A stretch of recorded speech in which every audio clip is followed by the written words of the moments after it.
sort of inspired business acumen that makes me a winner. Look at that. Goldfish. Gold mine, Terry. Gold mine. I would have thought sharks would be more in your line. Very droll, very droll. So what are you going to do with them? Put them in little plastic bags. Well, at least you are. On what? Now, look, don't worry, you'll be on an earner. How big an earner? Oh, well, that depends, doesn't it? I mean, there's a bit of time and motion to consider. Oh, time and motion. Well, yeah, you know, like piecework, so much a bag. I think that'll be equitable. What are you talking about? Well, look, you've been to the fairground, haven't you? Yes, Arthur, I've been to the fairground. And you see, in some of the booths, they have little plastic bags with goldfish in, which they give away as prizes.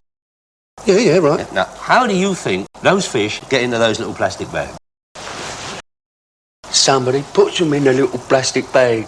You're quick, Terry, I'll give you that, you're quick. Yeah, well, I'm not going to do it. Well, someone's got to. Ain't going to be me. No, look, don't hurt them if that's what's worrying you. I mean, they've got no nervous system. You've never heard a trout scream when it got caught, have you? Oh, leave it out, Arthur. No, hang on. No, look, you are being unreasonable, Terry. You are being very unreasonable. Arthur, I'm not putting live goldfish into little plastic bags. Look, it's not cruel if that's what's worrying you. I've got this fishmonger friend and he told me they like it being on their own. It gives them a sense of identity, a feeling of tranquility, away from the pack. It's the crowded bowl they don't like. I don't know where you dream them up, honest I don't. I mean, 1 minute they're nerveless, the next minute they're all brainy and sensitive. No, I'm not saying that, but it's instinctive, isn't it? Like all God's creatures. That's right. And I instinctively know I ain't going to do it. Look, as a personal favour for me, Terry. It's got nothing to do with favours, or wages, or whether the bleeding fish like it or not. Well, what then? I ain't going to do it. Well, why not? Well, it's... Well, what? Well, I don't like touching them, that's all. Slimy and wriggly and now, I've got a thing about it. I don't believe it. Aren't case like you scared of touching a goldfish? I didn't say I was scared, did I? I said I just don't like touching them. Well, who'd have thought it? Everybody's got a thing about something. You don't like rats. Nobody don't like rats. Rats are disliked from the off. We are talking about a pet, a creature of joy and wonder to children. I'll see you later. Well, where are you going? Take this back to Des. Pick up my own motor. He's way out in the East End now. That's right. Hey, listen, supposing I throw in a pair of rubber gloves? They probably drown, Arthur.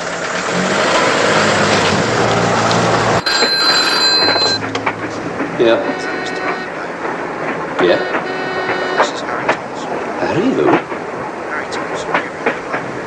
Harry Thompson. Arthur, look, I'm sorry to ring you out of the blue like this, but I wonder if we could arrange a meet. I've got a little problem I was hoping you might help me sort out. Oh, always ready to help a friend, Harry, you know that. Business, is it? Well, I'll explain that when I see you. What about this afternoon, say 2:30? No trouble. Where? Well, I'm at my golf club at the moment, the Melrose. Oh, yeah, I know it well. Oh. Well, maybe we could have a round. Well, why don't we have several? Several? Yeah, I like a drink. I was talking about a round of golf, Arthur. Oh, golf. Golf? Yeah. Right, well, I'll see you this afternoon in the clubhouse, 2:30. Yeah, I'll be there. Fine.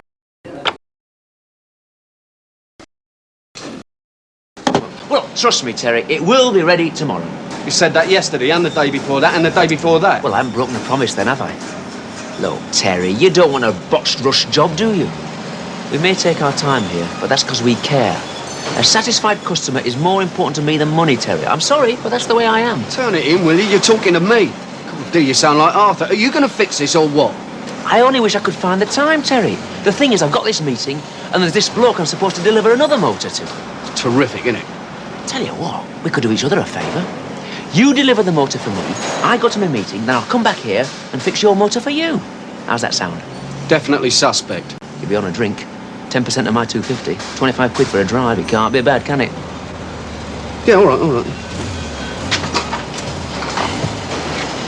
Where is it? It's that motor over there.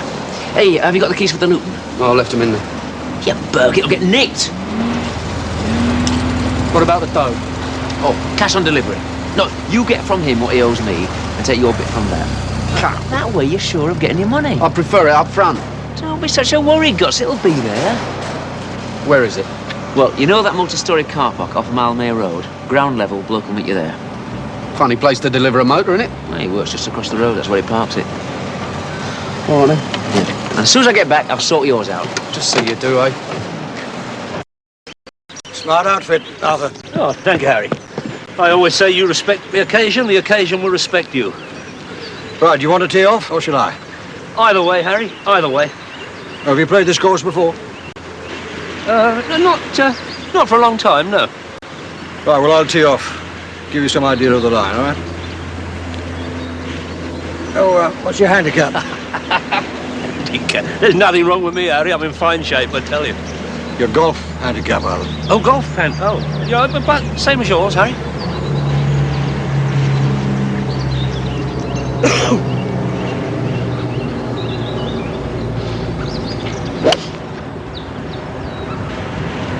Right, off you go.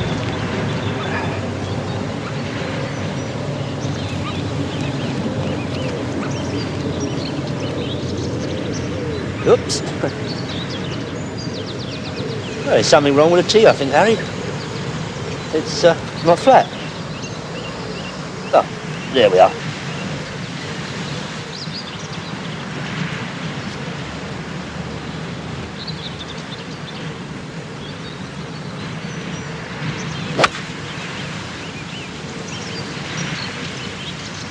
It is a dog leg, the first, Harry, yes?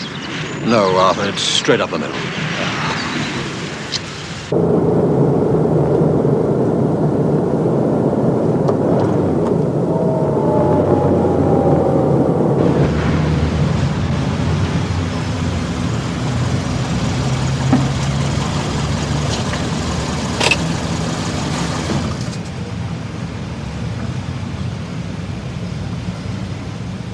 Mobile that was calling guidance. Delta 22, roger.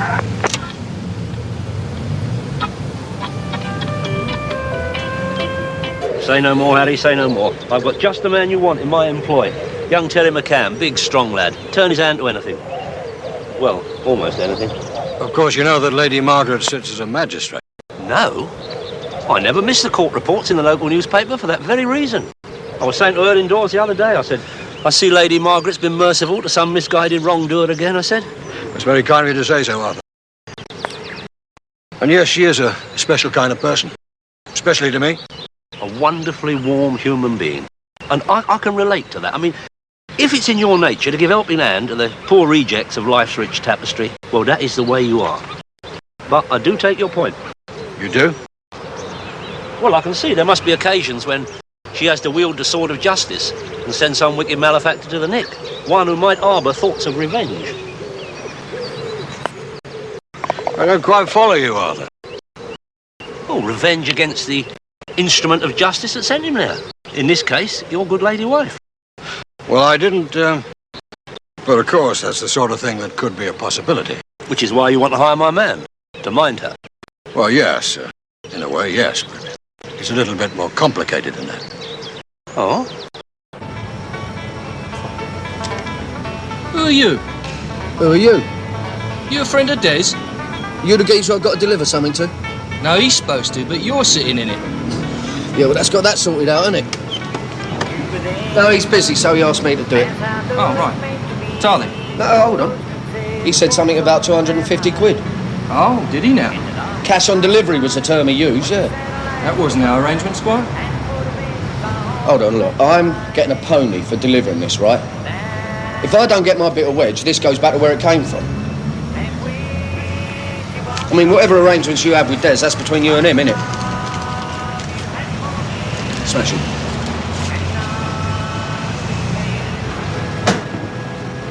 Ta-ra. Well, that certainly is a problem, Harry. But of course, it's just eccentricity. I can rely on your discretion. Oh, I'm surprised you have to ask that. I'm sorry, Arthur. I'm sure you understand.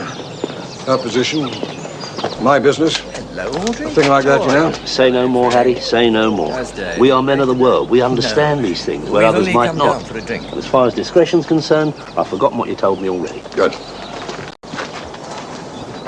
You done it?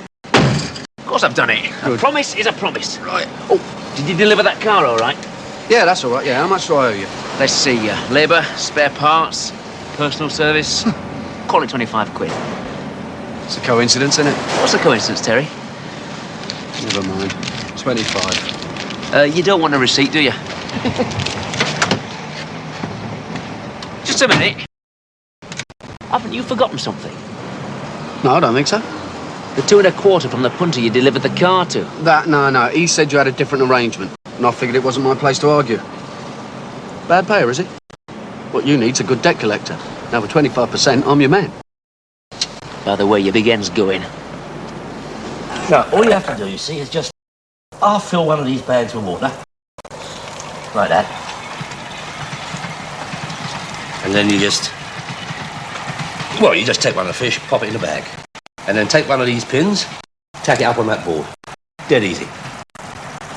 Why didn't you pick a fish out, Arthur? Allergy, Stevie. Allergy. If any part of my body is touched by a naked fish, bang. All down my left side. Very uncomfortable. Won't go away for 3 weeks. Yeah, well, I'll give it a try. Yeah, I'll give it a try. And how many do you want? Well, let's say 100 to start with, eh? At what, 10p a piece? Oh, that's a tenner. Shouldn't take you more than half hour. Look, say 200 to be going on with. Do me, Arthur. Good, there you are. When you completed that, we'll talk about the second phase of the operation, okay?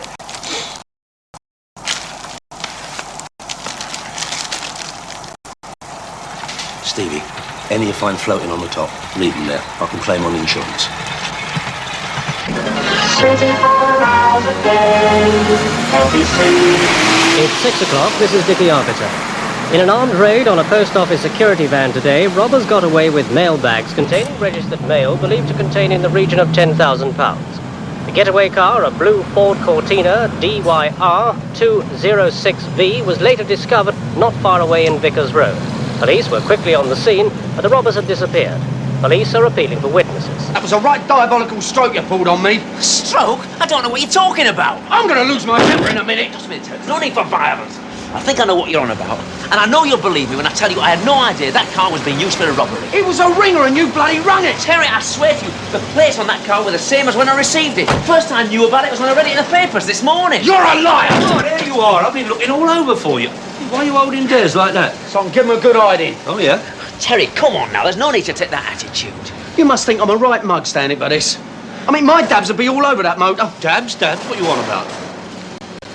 He conned me into delivering a motor, and guess what?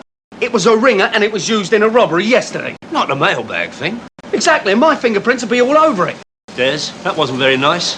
Well, I don't want to be nice, Arthur. I just want to be rich. You want to... A joke, Terry. Arthur, tell him, would I do a thing like that? Probably. Arthur, this is Bloody serious. right, it's serious. Yeah, we're all right, Terence, but what are you going to do about it? Simple. I'm going to go down to local Nick and tell him how I happen to be in that motor. No. Why not? Because you'd be grassing on a friend. Friend? If you're a friend, good helps if someone don't like me. Yeah, but you will be grassing, Terry, and you are not a grass. I don't believe this. Do you mean I've got to look forward to 15 years further just so he can earn a poxy 2,500? Well, 2 1/4, Terry. That was your commission, don't forget that. Oh, my God, this is unreal. Arthur, I swear on my mother's life. She's dead. Well, I still swear I had nothing to do with it. I didn't know anything about it. He was a passing punter. He asked me to fix the engine, then he rung me up and asked me to deliver it. He said his name was Smith. Smith? Well, actually, he said his name was Smith. Well, that's all you need to tell the old Bill then, innit? Don't be ridiculous, Terry. Who'd believe a story like that? I'm supposed to. Well, not the coppers. You know what a distrusting lot they are. I don't know what you're worrying about. They'll have rubbed the prints off anyway. They were a professional mob. They were bound to have worn gloves. Yeah, all right, they were wearing gloves. I should have known when I saw them with them on. Yeah, he's right, Terry. I mean, they won't have touched anything you didn't touch, unless you crawled all over it. Well, no, I suppose I just touched the door and a bit of the controls. Well, there you are. A radio. Which, incidentally, was tuned into a police frequency. Well, I don't know anything about that. The engine was all I fixed. Well, you see, they'll have turned it back, rubbed your dabs off. Bit of luck, you'll be all right. Bit of luck. Yeah, look, if the worst comes to the worst, you can say you were with me. Hey, wait a minute, you must have been somewhere, so you've got an alibi. Well, no, I haven't. I was on my own when it all went off. All right, you was with me. Out of Winchester. We get Dave to support you. You got nothing to worry about. He's right, Terry. Anyway, we got more important things to discuss. More important than getting me collar felt for a blag I didn't do. Work. And I'll see you again, and all. Work, Terry. Lucrative and very simple work. Not those bleeding goldfish. No, not the goldfish. And there is nothing wrong with a goldfish. You can be a good friend, loyal, trusting, quiet. The nice thing about them is if they start to give you the hump, you can always flush them down the toilet. Come on. No, don't do that.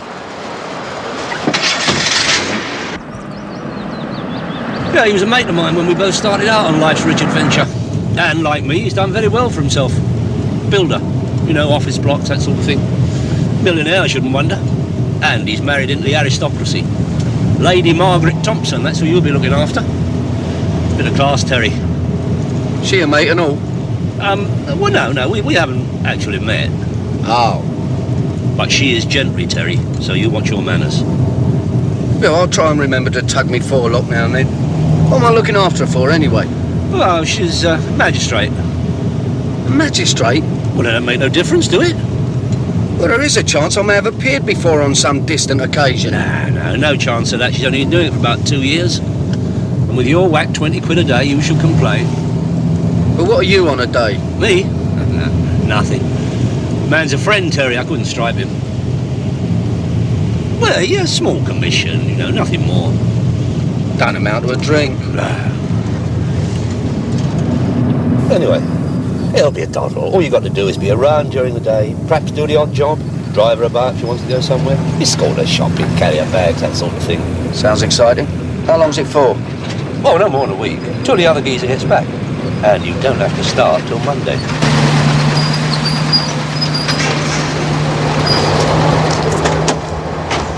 Harry? Hello, Arthur. This is the boy I was telling you about, Harry. Sound as they come. Terry, Mr. Thompson. Hello, Terry. Mr. Thompson? Well, I'm sorry to inconvenience you like this, Terry. I must say, you look capable enough. Oh, he is, Harry. I suppose Arthur's told you what your duties will be. More or less, yeah. The shopping and everything. Yeah, don't worry, Harry, I've told him the full SP.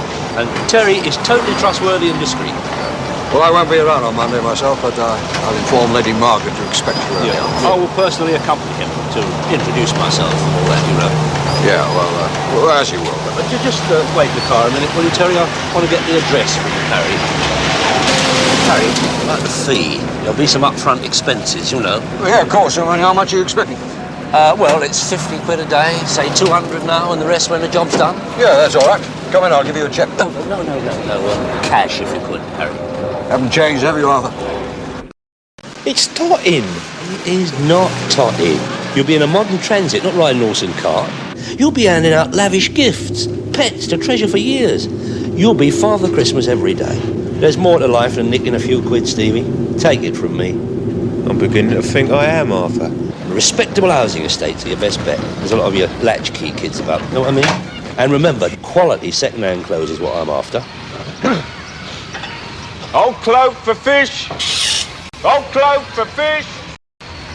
Old cloak for fish. Simple psychology, isn't it? Psychology? Yeah, well, kids love goldfish, don't they?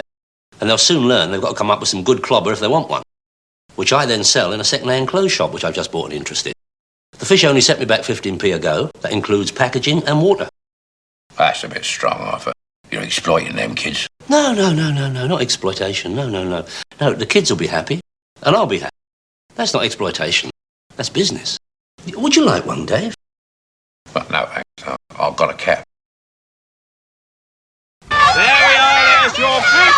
There we are. Oh, that's a nice one, son. Here, I'll have that. That's lovely. Thank you very much. All right. Plenty of fish for every... So that's all right about Terry, then, eh? Okay. He was in here with you. Yeah, it won't come to anything, I'm sure.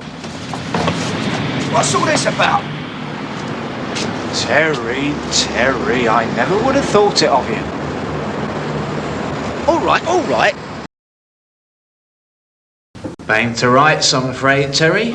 Do leave off. I had nothing to do with it. You know that ain't my game. I don't know anything of the sort, do I, Terry? You got form for violence. You mixed with a lot of villains. I was down at Winchester when it happened. How do you know when it happened? I heard it on the radio. Oh, I see, and you just happened to remember the time. Yeah, and it was in the papers. Terry, we've got your prints on one of the getaway cars. Now, how are you going to explain that? I don't know. God, Dick, look, I'm in and out of loads of different motors, aren't I? Especially since mine's been in dock. Okay. So who'd you know with a blue Cortina? Well, offhand, I can't think of anyone. I mean, you don't remember all the cars you've been given a lift in, do you? Well, then you'll just have to make a list of every person you've had a lift with in the last couple of Oh, I weeks. can't remember them all. Then you're in serious trouble, my son. Look, all you got to do is check with Arthur Daly and David of Winchester. Oh, I intend to. I intend to, Terry. I don't know, Mr. Chisholm. Tuesday afternoon, you say? Between 4 and 5 o'clock. Dave, I wasn't in here at that time on Tuesday afternoon, was I? Yeah, you were, Arthur. Don't you remember? It was like me, you and Terry, we were standing right there discussing the exchange and mark game. A special reference to goldfish. Oh, yes, you're quite correct, Dave, yes. Yes, I was with Terry all afternoon. His motor was in dock and I was running him around, you know. I didn't ask you where Terry was all afternoon, so why mention it? Well, Dave mentioned Terry and I just remembered I was with him. Is it Terry you're interested in, Sarge? He's not in any trouble, is he, Mr. Chisholm? I think it's only right you should tell me if he is. He may need a lawyer. I have a very special affection for that boy. And you know he's an innocent at heart. I wouldn't like to see him get into any trouble. Exactly, Arthur. What do you mean?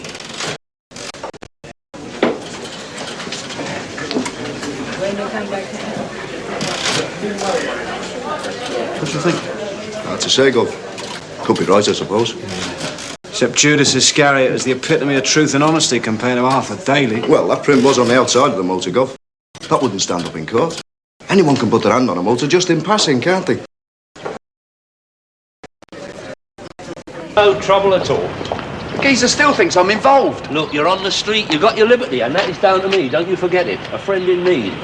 I've lost nearly 2 days of my liberty dubbed up in there, being got at by Chisholm, and what for? Keep Des out of it.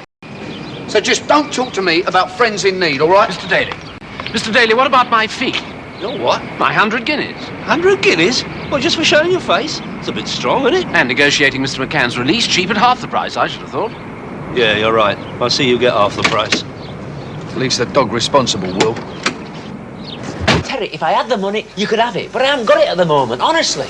Des, I'm trying to be nice. Now, if you were able to contact Mr. Smith and recover my 2 1/4, which you should have got in the first place, you could have it willingly. One of these days, I'm going to smack you right in the mouth. All right. Now, just pay the man.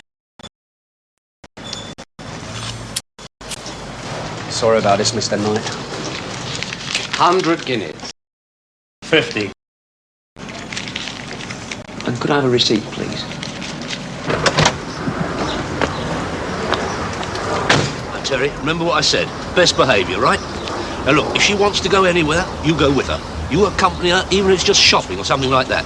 And the rest of the time, be about the place, do the odd job, you know. All right. I come from good peasant stock. I know my position in life. There is no need for that attitude, Terry. It's just that the gentry, well, they're different from the likes of you and, well, from the likes of you. You say that again, can't you? Born into money and privilege, living off the backs of the likes of me. And it's people like you that keep them there. Terry, remember where you are. Good God, Harrods is only just round the corner.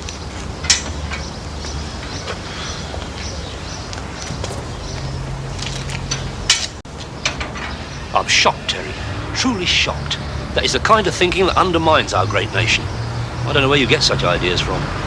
Thought you only read the sports pages. Come on, ring the bell. Mustn't keep Lady Margaret Thompson waiting, must we? Why couldn't you wear a tie? Maybe we ought to prostrate ourselves on the front doorstep. Stand up straight. Shouldn't we use the tradesman's entrance?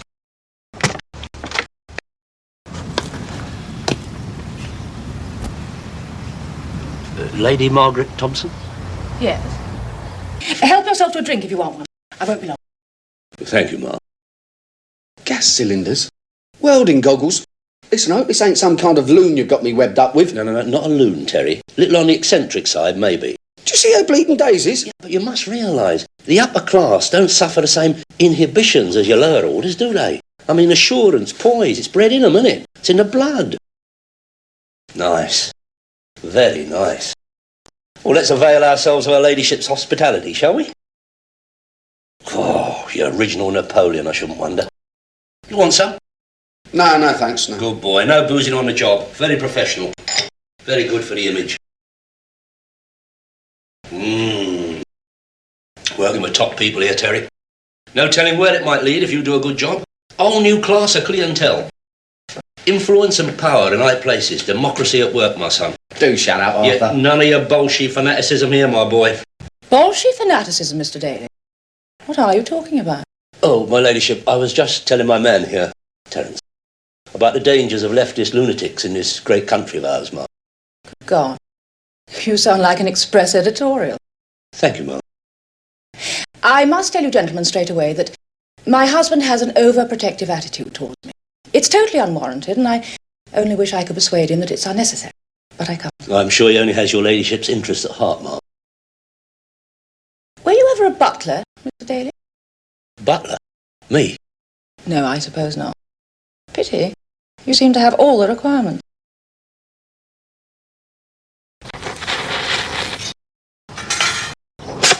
Well, what do you think, Terry? It's all right, isn't it? Well, it's not finished yet. But you're going to colour it in like that? Oh, maybe. Do you sell them or anything? Well, a few friends are kind enough to buy a few pieces. Harry wants to set up an exhibition for me, but I don't think I'm good enough for that. No, I do it for relaxation, mainly. What do you do to relax? I hit people. What, really? Well, I go down the gym, I work out. Get rid of the tension. Yeah, I suppose so, yeah. Yeah. I get very tense at times. Don't we all? Have you always done this sort of thing? Looking after people? Well, mostly, yeah. It's all I can do, really. What's your relationship with Mr. Daly? Oh, he's just a mate. Well, he gets me a few jobs now and again. A funny chap. Like a character from the 50s, almost. Yeah. No, I suppose he does live in the past a bit. No, it's all right, we get on well. Like the odd couple.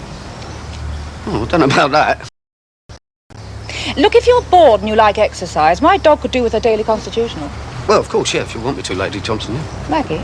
Pardon? Call me Maggie. No, I couldn't do that. Oh, please. To tell the truth, I got awfully bored with this sort of ladyship stuff. Well, all right then, Maggie. Arthur's going to love that. Oh, some of this stuff is rubbish, Stevie. How do you mean it was dodgy? Some of the parents are getting the right One of them chased after me today. Some of the stuff the kids bring out is brand new. Here, look at this. Still in the bleeding cellophane wrapper. No. That is to protect it from the dust. Her indoors does it all the time. Oh, good idea. No, you see, that is what I call quality. Hello. Can't hear.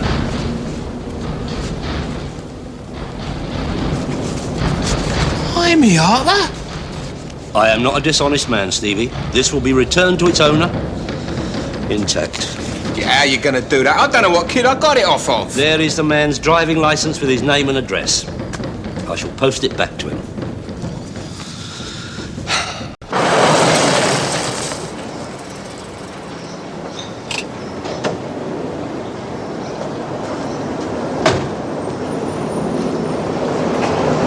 Popping down the bank, Terry?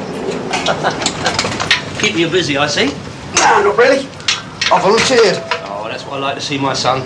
You being conscientious about your work. I'm sure her ladyship appreciates it. Maggie's all right as it happens. Maggie? I hope you don't call her that to her face. That's what she wants me to call her. Oh, that don't seem right. What are you doing here anyway? Oh, I just came to check up everything's all right. Is it? Yeah, great. Oh, you're right, it's a doddle. She's a terrific bird. Bird? Terry, ladyships are not birds. That is definitely out of order. Had you doing anything else, has she? What, a ladyship? No, not that. Work. No, not really, no. I've got to shoot. We're going shopping this afternoon. See you later. Oh.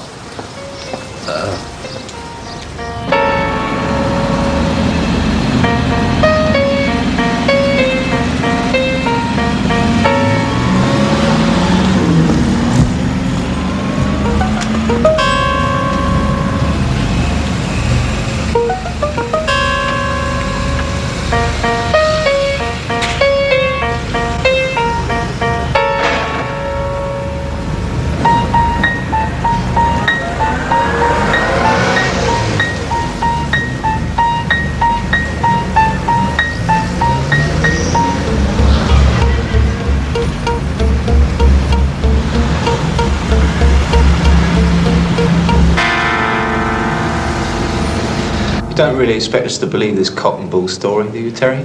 I'm telling you the truth, Mr. Chisholm. Honestly. Lady Margaret Thompson, the magistrate.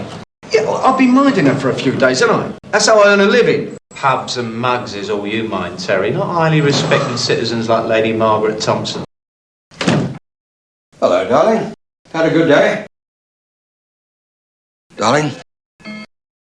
Where's the young man that's supposed to be here? Young man, darling.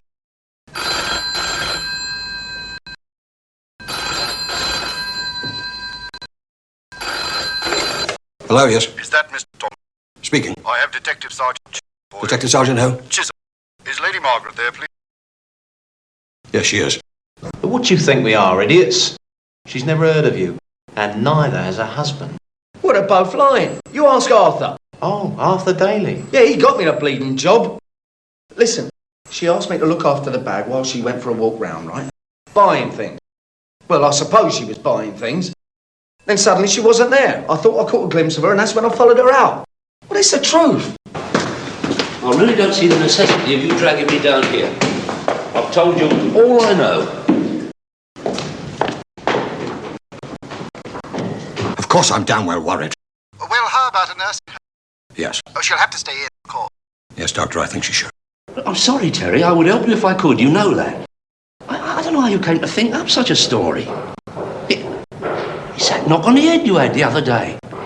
What knock? What knock? He don't even remember. He should be in hospital. He's sick, Mr. Chisholm. He shouldn't be dubbed up here. Arthur? He should be in the nick. That's where he's going to be very shortly. Will you tell him? No. Don't upset yourself, Terry. Now, calm down. I will take care of everything. Psychiatrist, best medical attention, stand on me. Now, how about a nice drop of bail for the boy, Mr. Chisholm? Always one for the little joke, weren't you, Arthur? You let me down badly, Arthur. Look, how can you say that? I am the cruel victim of a whim of fate. The best laid plan of mouse and man, Harry. He should have stayed with her. Look, I could have supported Terry's story. I could have told the police the truth, but I didn't. I kept you out of it. A lot of bloody good that will do. If that idiot gets up in court and tells his story, the damage will be done, look, whether they believe the story or not. Can't you have a word with her ladyship? Arthur, I have told you it is a sickness with her. She doesn't know she's doing it. At least she won't acknowledge the fact that she does. Maybe she doesn't, I don't know. The thing is, you did tell him, didn't you? Tell him? That idiot minder of yours, you did tell him about Lady Margaret's sickness. Yeah, sort of. What do you mean, sort of? Well, I said stick with her at all times. God almighty, you haven't told him. No, look, Terry is a very funny lad. If he thinks anything is slightly God illegal... almighty. But look, if he'd seen anything happening, he'd have done something about it, wouldn't he? To protect himself. I mean, that stands to reason. That's the bloody point of the exercise. If you didn't explain to him, how would he know what to do? Lady Margaret's very clever at this sort of thing, you know. No, look, perhaps. Just perhaps I have made a slight tactical error. But there is no reason why we shouldn't sort things out and save ourselves aggravation. We are both resourceful men. You know lots of influential people. Someone high up in the local constabulary. Word to the wise, that sort of thing. What was the sense in ringing you? Oh, be reasonable, Harry. I can't leave Terry in it.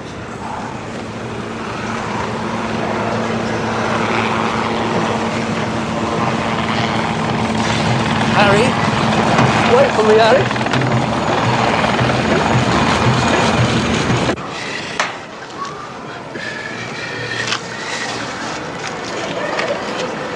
Oh, can I help you, Gov?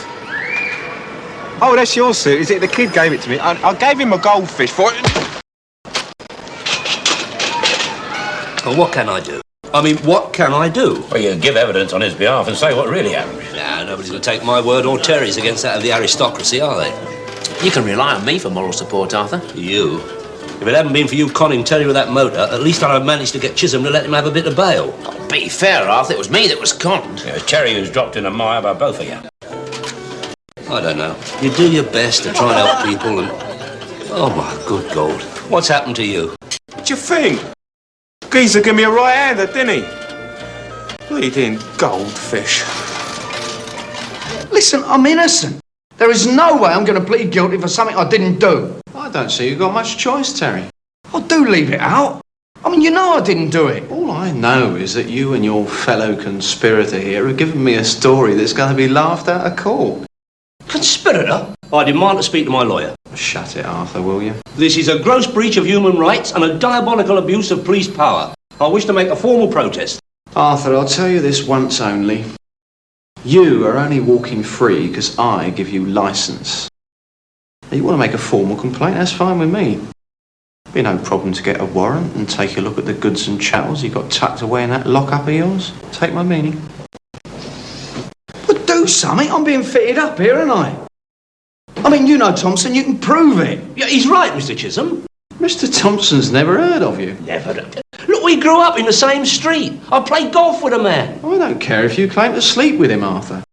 When it comes to your word against his, there's no contest. Listen, I can subpoena him and his wife, get him in court under oath, they'll have to tell the truth. Such touching faith.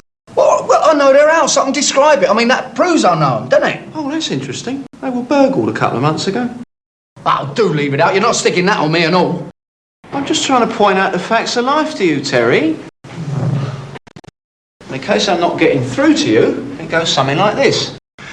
Lady Margaret is not only a magistrate, she's a well-respected and liked member of the community, well known for her various good works in the field of charity. You, Terry, are a nobody with form at that. Me, I'm just a hard-working cop who likes to get through the day with the least aggravation. Which means I don't want to spend time doing unnecessary paperwork, calling unnecessary witnesses, and wasting hours in court on what is a cut and dried case.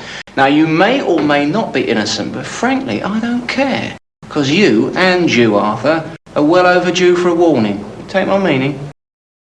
Listen, hold on, look. Why don't you take me to see the lady, eh? Let him confront her. I mean, I don't understand it. She seems so nice. Can't do, I'm afraid, Terry.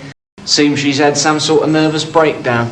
Mr. Thompson has her in a private sanatorium where she is incommunicado to the likes of you and me. Ah, this is ridiculous. Well, not really. You could look on it as a bit of a result. I mean, that Kentish town blag's still on the cards, isn't it? The thing is, I can't drop this hoisting charge because the store won't press it. And there's no out from that. So I'll tell you what I'll do. You cop a plea, and I'll try and make it easy for you. Leave out some of your past form, and the verbals. Say you've been cooperative, what have you.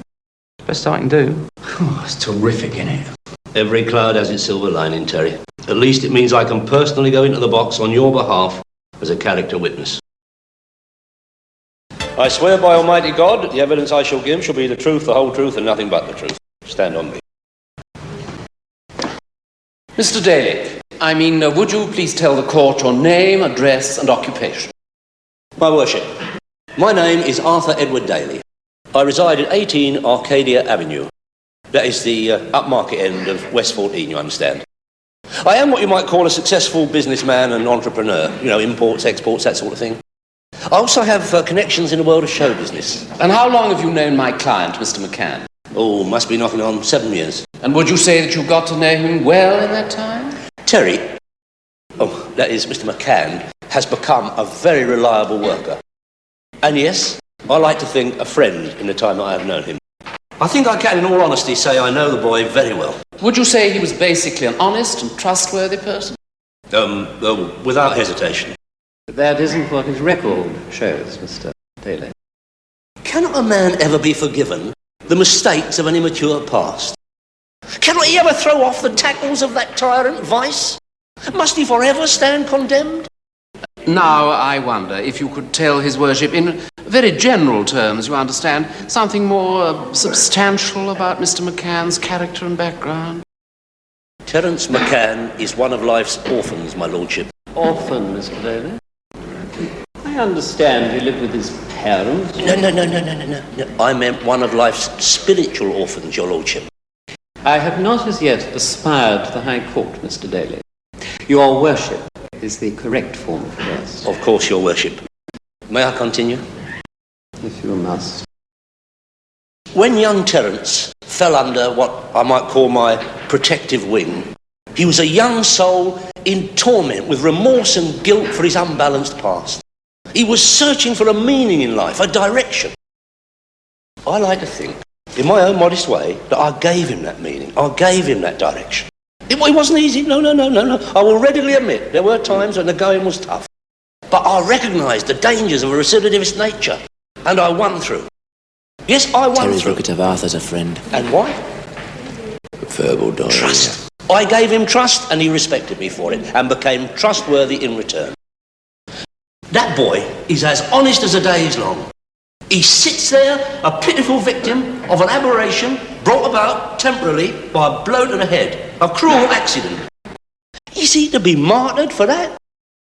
And he doesn't smoke either. Yes, well, thank you, Mr. Daly. Not at all, Your Worship. Well, you may step down. Thank you, Your Lordship.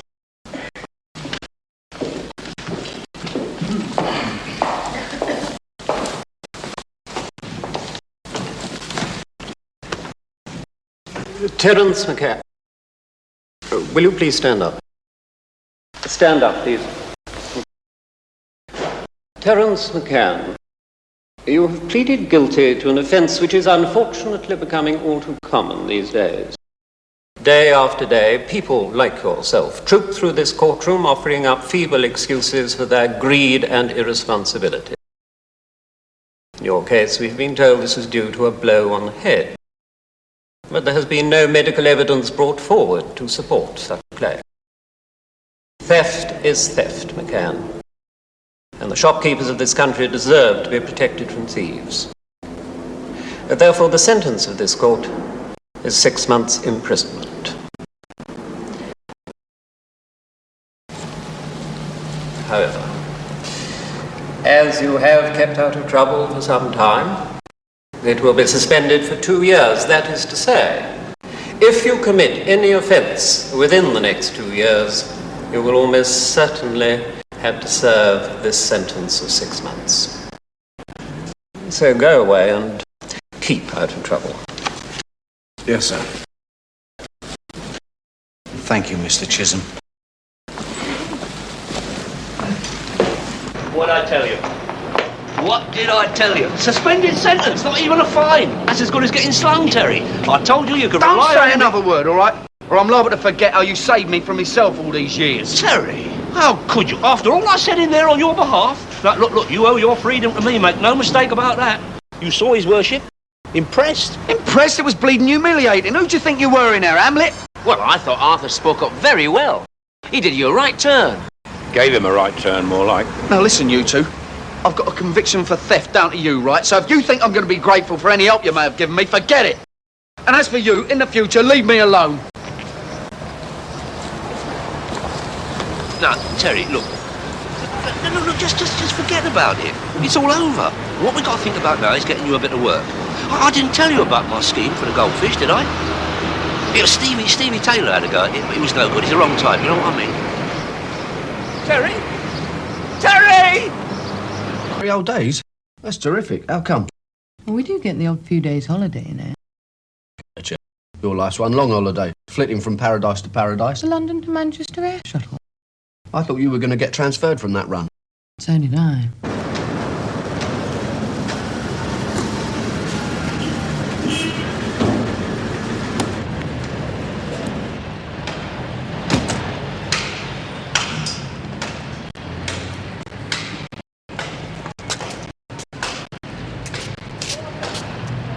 This is smashing. Oh. I don't often eat lunch. Well, you will for the next 3 days. Will I? If you want. I think I might get used to it. Just got to pop into head office for an hour later, and I'm free. This lunch, does it come with afters? Busy day. Quite the reverse. Things are very slow, Dave, I don't mind telling you. Shame. If something doesn't start happening soon, I'm going to have to dip into capital. Tragic. No, this recession is playing havoc with my cash flow. Poignant. Do what? That'll be 150, Arthur. 150? Disastrous, isn't it?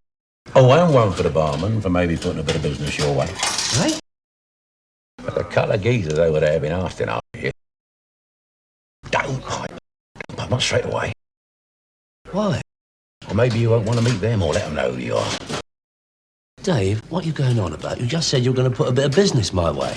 I said maybe. I mean, they don't look like the old Bill. But they certainly don't fit in with the sort of punters we usually get here. Can I look now? Maybe they're credible.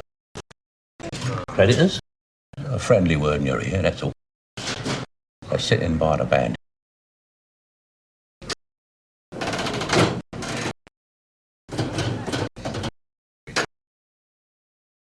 Did they say what they wanted with me? Don't recognise them, man? No. I didn't say. They just wanted to know if you could be contacted here. And you said yes. Why not? Because if they are people I wish to avoid, for professional reasons, you understand, you've dropped me right in it, haven't you? Except if they were some people after you for less than friendly reasons. They wouldn't declare themselves. Almost certainly they know what you look like. Clearly they don't. Otherwise they'd be over here by now. May have a point there, Dave. So, introduce yourself. Oh, there's no sign of him. This is where they said. I understand you two gentlemen wish to contact Mr. Arthur Daly. Are you Mr. Daly? Oh, well, now, that depends. Depends. Either you're Mr. Daly or you're not Mr. Daly. And you are? Mr. Brown. And this is Mr. Smith. Smith and Brown. Common names, I'm afraid, but we're just country folk. We were looking for someone, and this man in the pub we were in gave us your name, said you could be contacted here. Give it a rest, Charlie, will you? No sweat. What sort of person were you looking for? Someone who could perhaps help us. Oh, someone like me. Someone who could arrange repossessions, like? Repossession, eh? Car, is it? Not exactly. For a fee, of course. Oh, well, yes, of course. I mean, that would naturally have to be negotiated dependent on the situation and the nature of the article to be repossessed in question. You sound like a lawyer, Mr. Daly. No. Just a businessman that likes things clear, Mr. Brown. We don't wish to haggle, Mr. Daly. The fee we had in mind was £4,000. £4,000. 500 in advance and the rest when the job's complete. Well, yes, I think I might be able to help you. Let me get you both another drink and then we can discuss details. No, I was just thinking. I know that. What a great deaf you've got. There. Deaf and dumb. Bottom. You're rude. No, but honest. Rude. But nice. Well, We can't all be flight captains. thank goodness.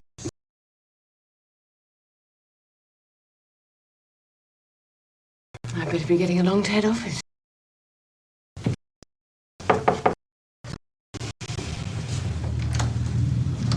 Hello, lover. Oh, bad timing, eh? Penny, this is Debbie. Just a friend. Just? What is this? Some sort of a wind-up? You're convincing, I'll give you that. Who stuck you into me? Was it Dave behind the ramp? You know, I know, that pub you went into. Pig and Whistle, was it? Jerry Hawley? He put you up to it. He's a card.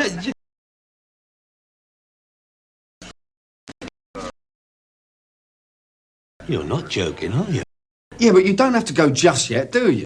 All I said was, can I have a word with you alone? Don't worry, Debbie. I'm not leaving on your account. I've got to go into town for an hour or so anyway. Have a nice day. Yeah, but hold up. Look, can you hang on a minute? Yeah, sure.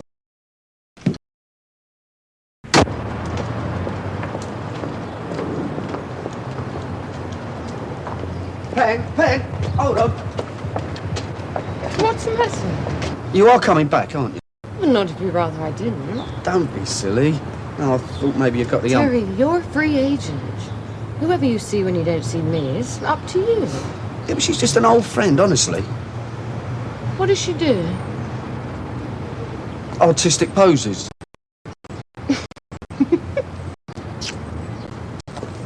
I'll see you.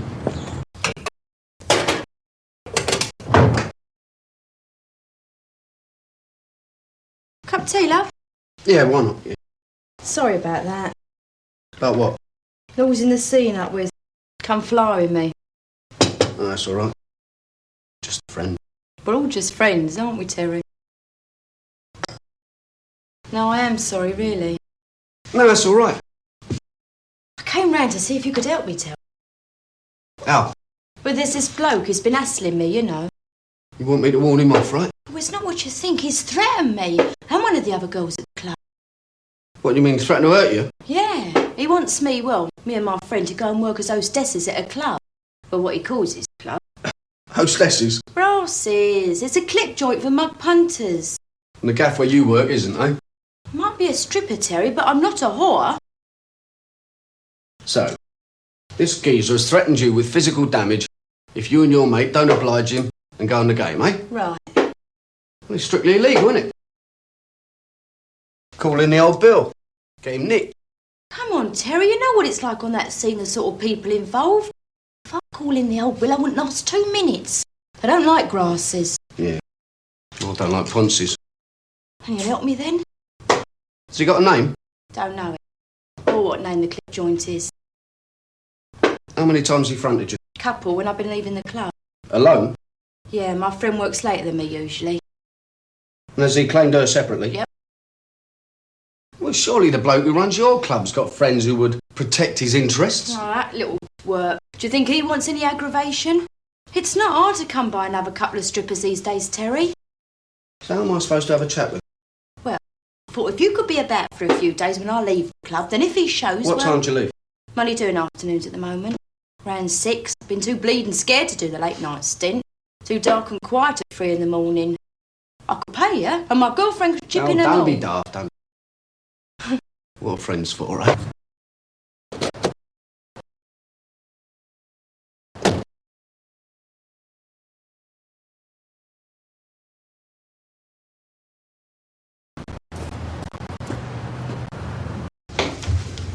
Hello.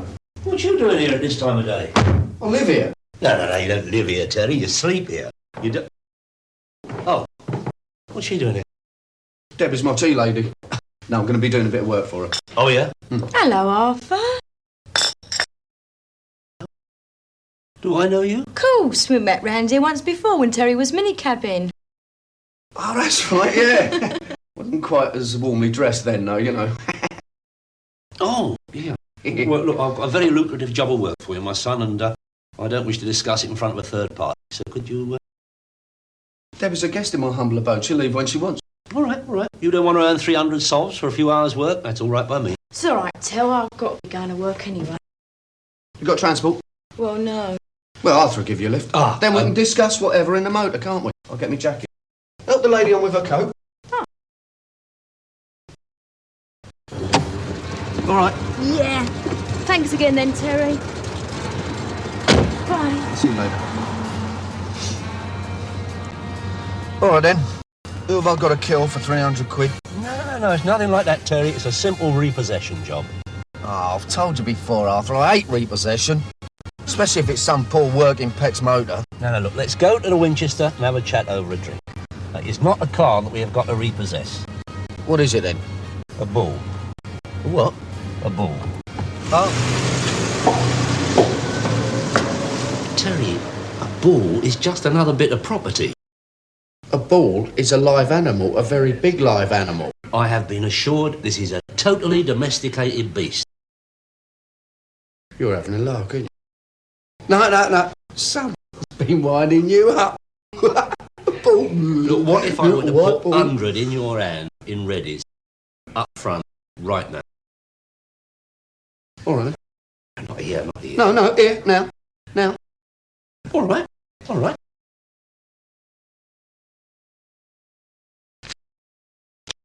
Here, put it away. I don't believe this.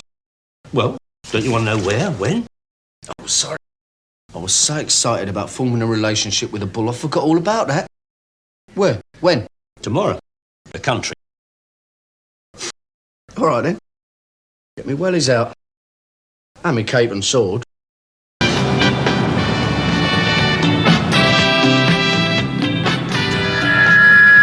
That was the exotic and erotic Debbie, gents. Let's have a big hand for the girl with the big assets. So when's the honeymoon, Maggie? What honeymoon? I thought you really liked the guy. She was really into him, wasn't Debbie?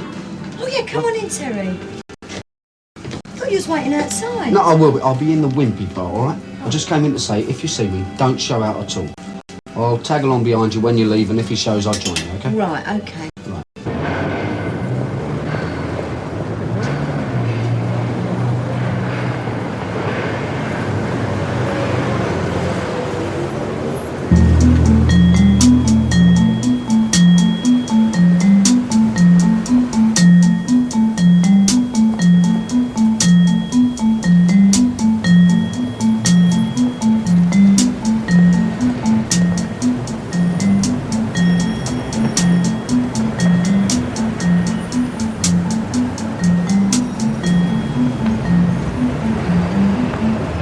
didn't suss anyone. No, he pulled me right outside the club the other 2 times.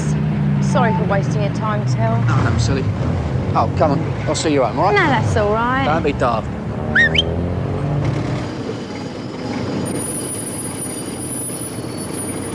There you go, love. All right. Oh, aren't you coming in for a bit, Till? Do you want to rephrase that? No, not really. Well, no. No, it's a nice thought, but no, I'm a bit busy. Yeah, I get it. No, straight, I've got things to do. It's all right, Till. No sweat. See you tomorrow then, will I, down the club? Yeah, absolutely. Thanks again then, Till. You know, they're only glorified waitresses. They're not that much different to us. Still, stripping's an art form that goes back a long way. Really? It's all a bit sad, really. What, Debbie stripping or me helping her out? Stripping. Though it is a constant source of curiosity to me why you choose to earn your living as you do. I thought you only liked me because I was a nice bit of rough trade. You don't. Start that again. Hey, you meet a lot of interesting people. So unpredictable. Like your arrivals and departures. No, well, it's the only thing I can do. It's not too late for you to train for something. Leave it out. No, most of the time I like it. Does that include repossessing Paul? Yeah. Yeah, that Arthur can be a right loon at times. Wow. Thought you'd like it. You know the trouble with you, Terry? You've got no sense of style. That's what holds you back, my boy. No sense of image, Terry, image. Arthur, that gear is ridiculous. Don't show your ignorance. What do you know about rural haute couture? You never set foot outside southwest London. But we're going to collect a bull, not grouse shooting. Yeah, these clients are gentlemen farmers, aren't they? I've got to look the part, haven't I? Image, Terry, image.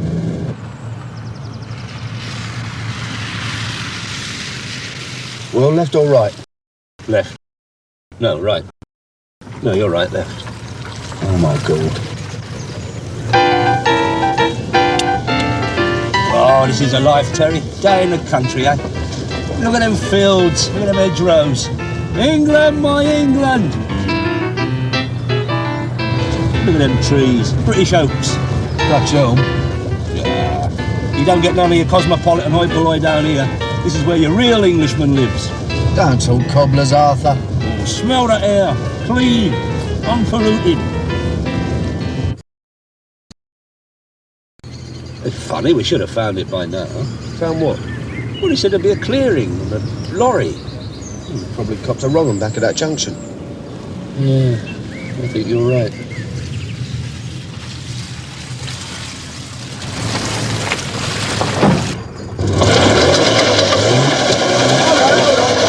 Hold on, stop it. I'll give you a push. Oh, blimey. Go on, Ed.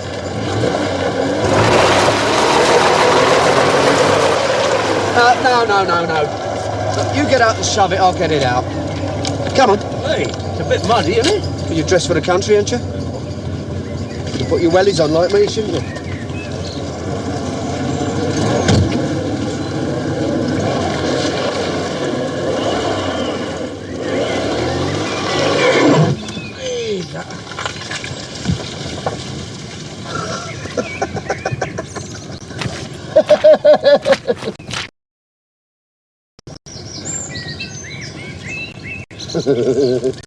Image, Arthur, image.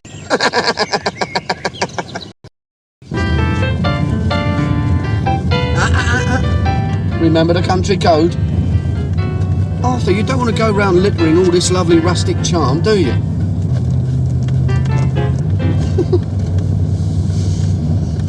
Yeah, I've been thinking.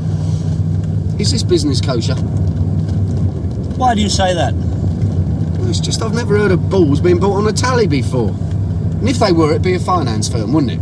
And they'd be responsible for the repossessing, not a couple of farmers. They do things differently in the country, Terry, and they are gentlemen farmers. They don't schlep around the marketplace slapping hands to do deals and handing over the readies. Hold up, this looks like it.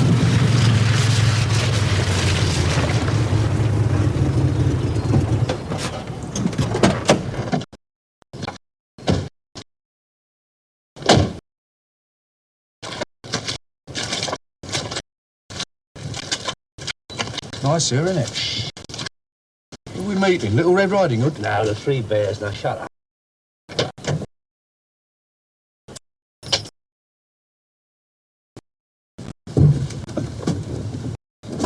Ah. What's that? This tells you where to locate the animal, Terry. Yeah, see. Bull? We, Arthur. Where we locate the animal. Funny place to meet, innit? Where are they? No. I'm not meeting them here. Eh? Look, stop worrying, Terry. Just leave all the administrative details to me, eh? This is taking on a distinctly dodgy quality. Dodgy? Now, don't be silly, Terry. Look, I told you they do things differently in the sticks. Yeah, well, it don't seem right to me.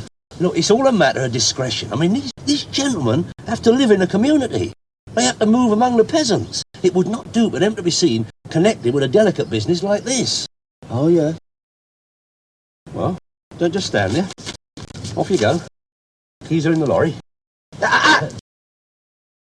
But you ain't.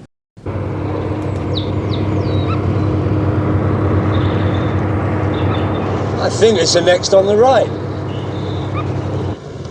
Here, let me have a look. Oh, I don't know. Oh, this is ridiculous. It's got to be around here somewhere.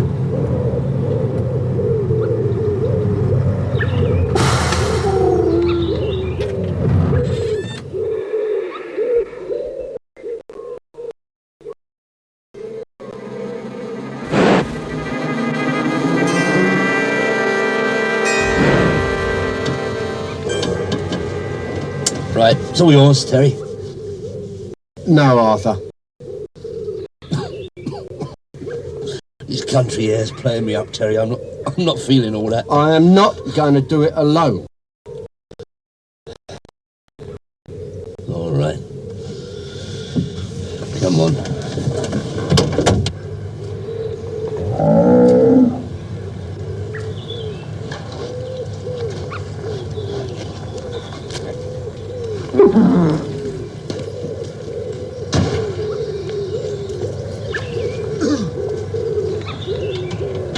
You should have come back a bit more. What for? Well, I want a gap there, just in case I have to get out on the hurry up, but not big enough for the bull. No, it's just a precaution. Yeah, I know. Look. Oh, you got it? Yeah, I got it. You've got it. No. It's a bit big, isn't it? House trained, he said. Like the dog. Like the pet. No, but it's just because he might get nervous. Yeah, well, that'll make three of us. Oh, where are you going? Come on, Terry.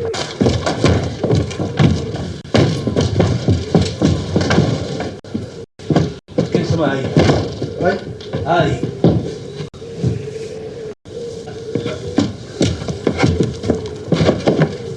What's his name? I don't know.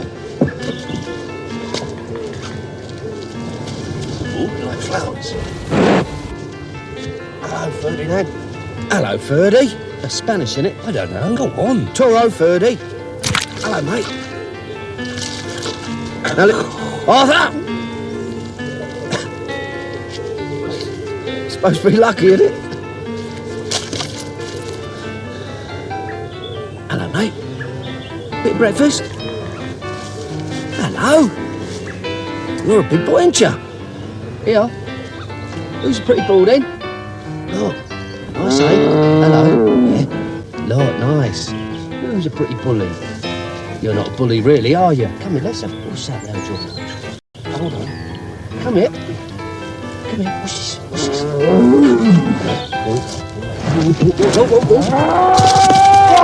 Whoa. Calm down. Here's a good boy.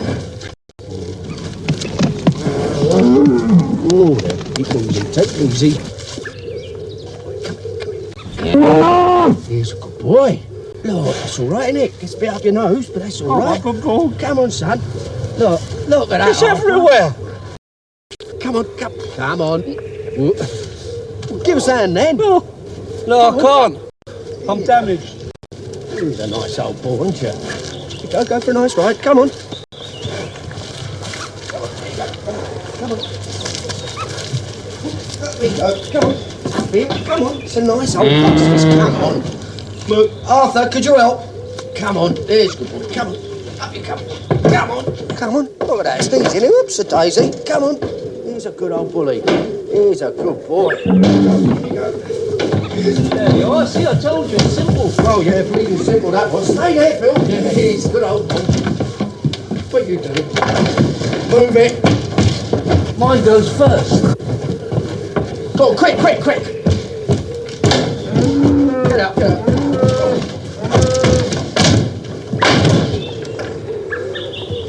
Simple.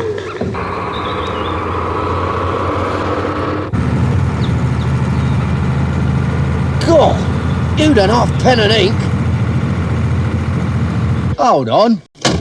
What do you mean meet you in a village? What village? Little village about 2 miles down the road. I'll get a lift back there. But first I've got to deliver our four-footed friend to the clients. No, I'll follow you down. No, Terry. No, you've done your part. Now I'll just go and do mine. If you'll pardon the expression, Arthur, this is all beginning to smell. Terry, would I do anything that's contrary to the letter of the law? Of course not. Unthinkable. Which is why it's all right for me to follow you down in the motor. No, you're wrong. You're wrong. Do you want to bet?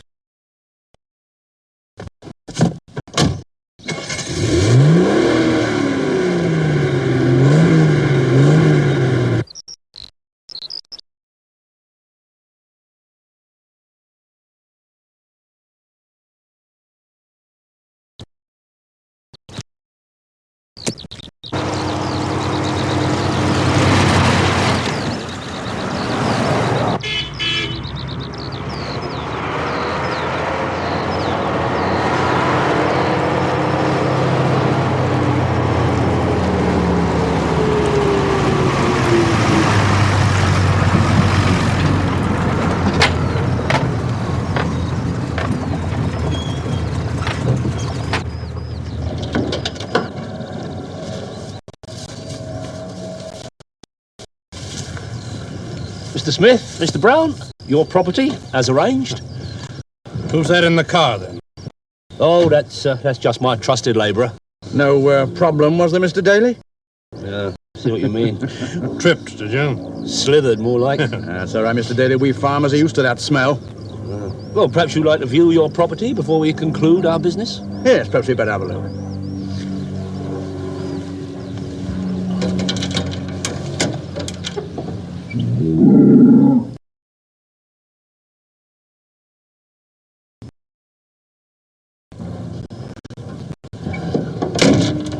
Well, that all seems satisfactory, Mr. Daly. I think you'll find that's in order.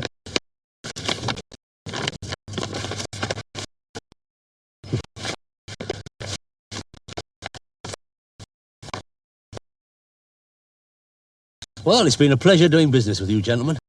And ours with you, Mr. Daly. There is just one thing. You don't happen to have an old newspaper in the car, do you?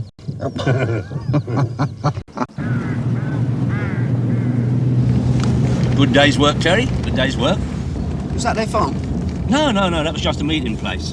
Why didn't we take you round to their farm? Well, employees, farm labourers. When they see us, the word gets down the rural grapevine, doesn't it? It's very hard to keep a secret in the sticks, you know. What secret? Once the geezer who had the ball finds out it's on the missing list, he's going to know, is it? Terry, even I can't claim to know all the law of the countryside. That's the way they wanted it, that's the way they got it. Now stop rabbiting on about it and cop that. Take the two you got coming out of that and be grateful. I could have done it on my own, you know. Straight down the middle? Of course, straight down the middle. Would I do it any other way? Honest Arthur? No, of course not. Cool, you know, stink. Well, don't knock it. Where there's muck, there's money. That's what they say up north. Yeah, well, I want to be up west by 6, so put your clog down.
Debbie? Deb? Yeah, what? It's me, Terry. Tell. There you go. Oh, you shouldn't have. Don't be silly. Got a mate with a stall. Bit of a mess, aren't I? Well, the sister said it's nothing permanent. You'll be out in about a week. Yeah, she said. Trouble is, who's going to feed my cats? Listen, I'm sorry I didn't get back to the club. I was stuck in the sticks with Arthur. Traffic. It's all right. I know you would have if you could. Listen, did he say anything? No. Just a lot of dirty verbal, then he beat up on me. Did he have a motor? Dunno, didn't see. I asked Bella to pop in and feed my cats while I'm in here, Terry. Yeah, of course I will. Well, can she get in? My bag's down there, keys in it.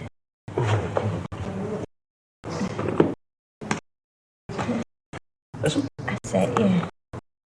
Thanks, Tel. Yeah. How's that girlfriend of yours? Penny? Still on the ground, is she? I detest ponces. You haven't got a thing for her, have you? No, that's not the point, is it?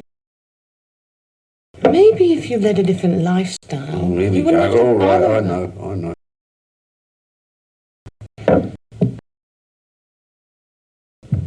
Turn out the light, love. What for? I'm shy.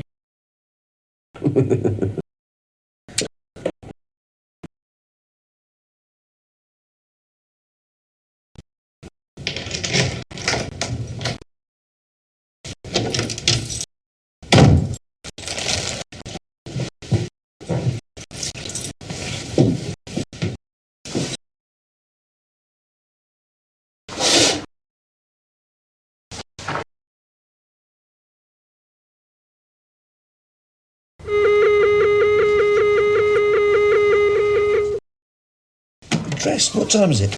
Time you were up. How do you feel? Traffic. We're not going to for long.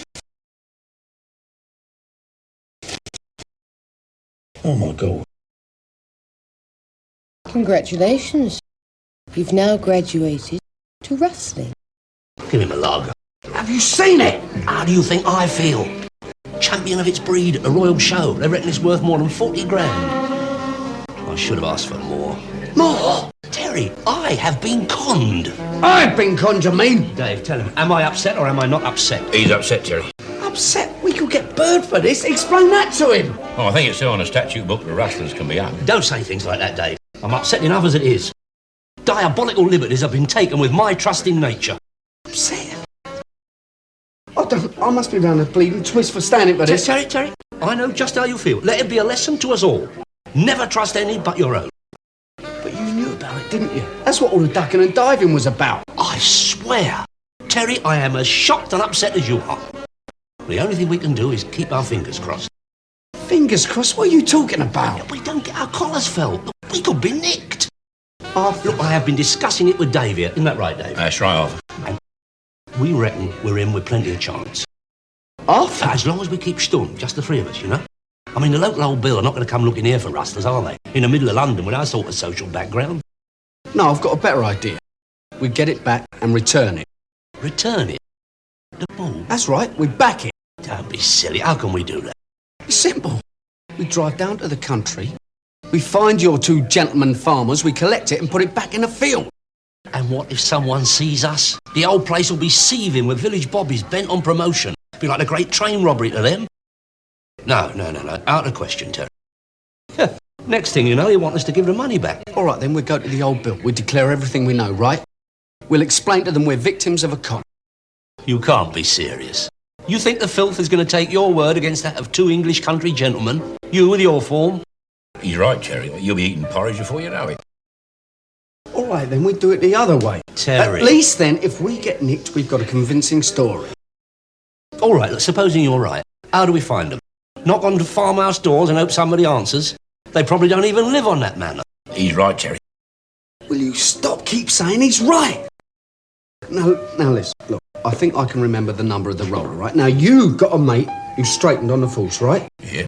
Well, he could check it out, get a few addresses for us, yeah? I suppose so. Well, go on then, on the dog. Okay. This is not a good idea, Terry. and we're giving that money back. What? You going potty or something? This way we don't get involved with a conspiracy charge if it comes on top. I can't do that. I can, and I can't afford it, so you certainly can. Look, Terry, the aggravation alone isn't worth what you've got out of it. I'm not going back to Nick for a poxy 300 quid. Look, Terry, be reasonable. I mean, even if we get the ball back without any difficulties, them yoiks are not going to start screaming for their money and putting themselves on offer, are they? I don't care. I'm not taking any chances with my liberty. Well, what do you think we're doing now? And what about all that clobber I bought? That's got to be paid for, you know? That is your genuine out-of-pocket expenses, Terry. As you said yourself, Arthur, let this be a lesson to us all. Oh, my God, look at this. Nothing but fields, open spaces. Exposure is terrible. That's funny. Yesterday it was England, my England. Funny it's not, Terry. We're a dot on the card to be spotted, I'm telling you. Me and my city pinstripe were a wild animal in possession. Suddenly it's a wild animal, is it? Who can tell? Snatched from the security of the field, it knows us home. Thing like that could unbalance his brain, turn it into a raging wild beast. Look, let's turn back while we still got the chance. No! Listen! Look, helicopter! They're probably scouring the whole area. We're $1 million to get that. Turn it in, will you? They've all got estates down here, you know.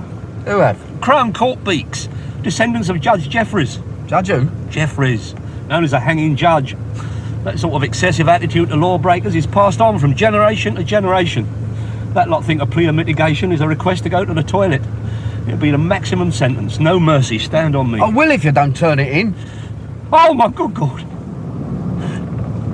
It's on top, I know it. It's on top. Arthur, we're still in your car. We haven't even got the ball yet. Come on, he's waving you on.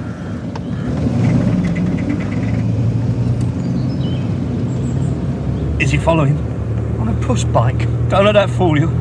He could radio ahead, put out on all points. All that politeness is just to lull you into a false sense of security. It's the first copper we've seen for miles. Don't let that fool you. They're all around, lurking in the hedgerows, hiding in the hay. Doodah, doodah. Just drive.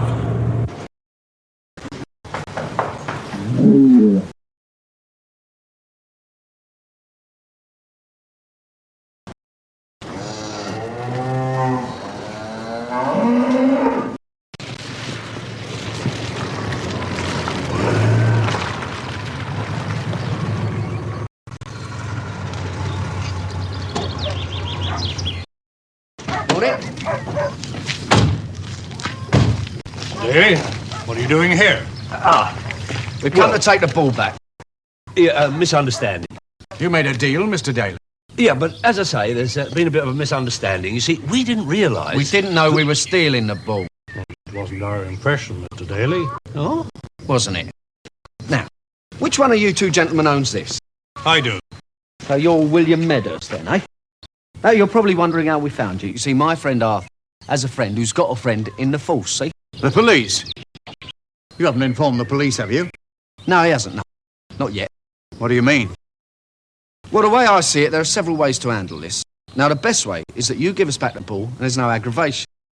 Or we call the old bill and let them sort it out. There is another way, though. Slightly unpleasant, I'm afraid. See, I get this. Then I start smashing up the roller. And then when I've worked up enough aggression, I'll sort you two out. Now, what do you want? I don't think that'd be advisable. You don't, eh? A lot of big lads about the place.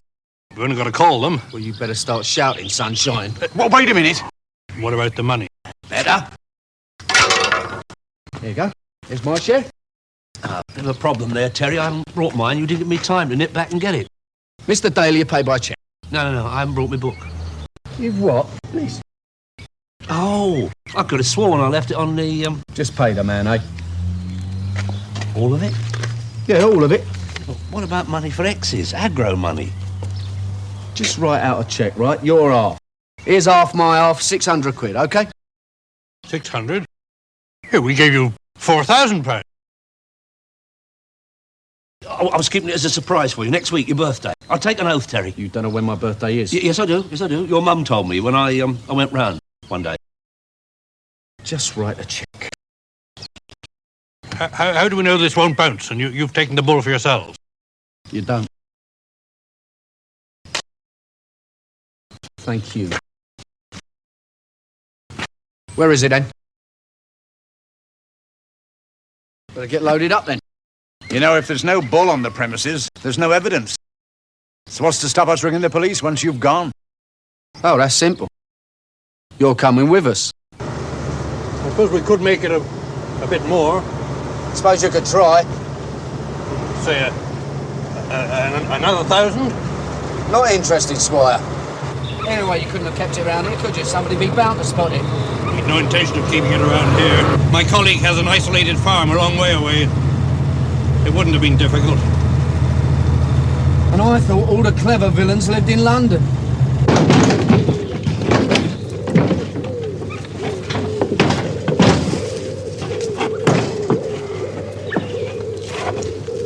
Go on then, he ain't going to come out by himself, is he?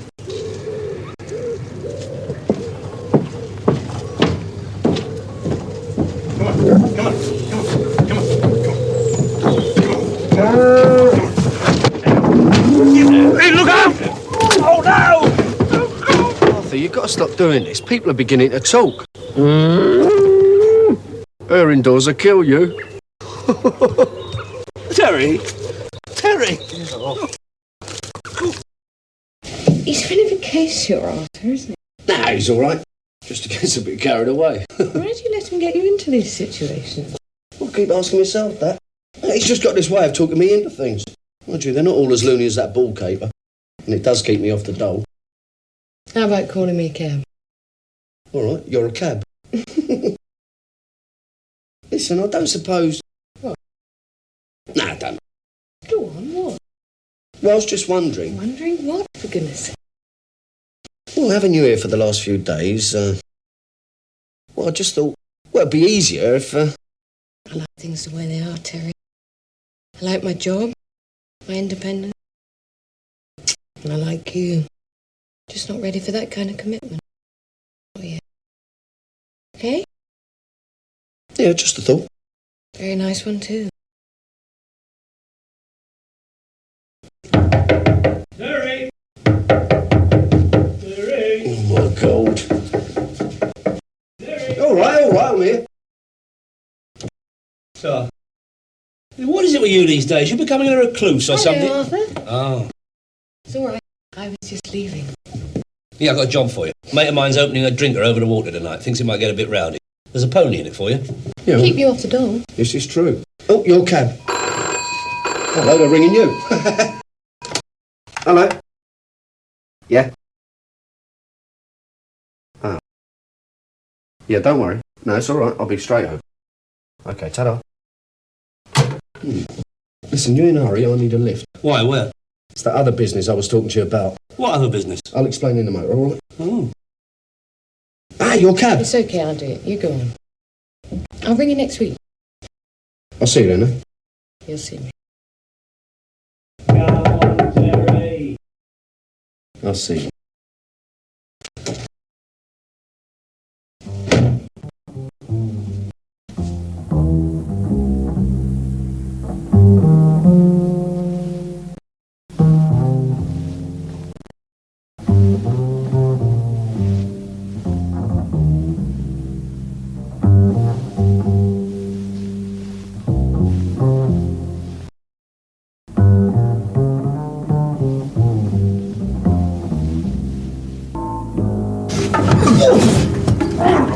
Just keep your seats, gents. The show will continue shortly. He's ready to leave. Permanently. I said I didn't want no trouble in the club. There ain't gonna be any more trouble now. Just give us the 200. Come on. I'll handle the finances, Terry. Straight down the middle, as always, right? Wrong, Arthur. This is for Debbie. What you might call compensation money for industrial injury. You met Mr. Creasy? Terry? Terry, you know, there are times when I just don't understand you. And there are times, Arthur, when I do understand you.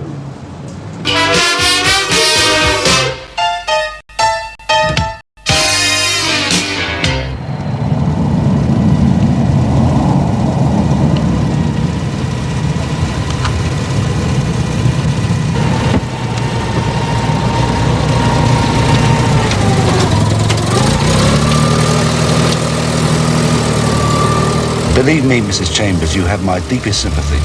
I know what you must be feeling. Do you, Mr. Wiseman? Of course, my dear, your husband Joe wasn't just an employee. He was also a very close personal friend. Really? He never said.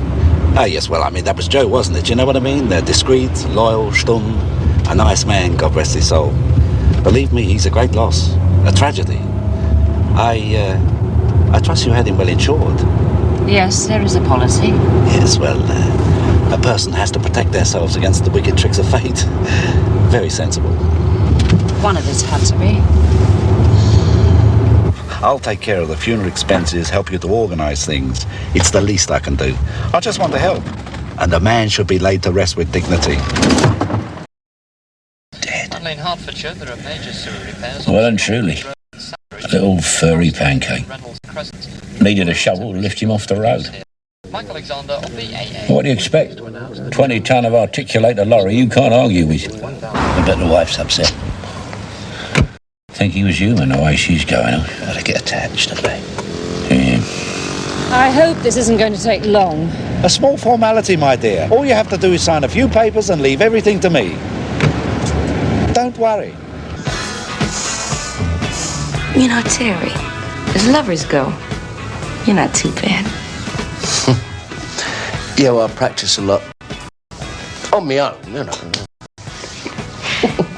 Anyway, I thought we were going to have a bath before we did all this.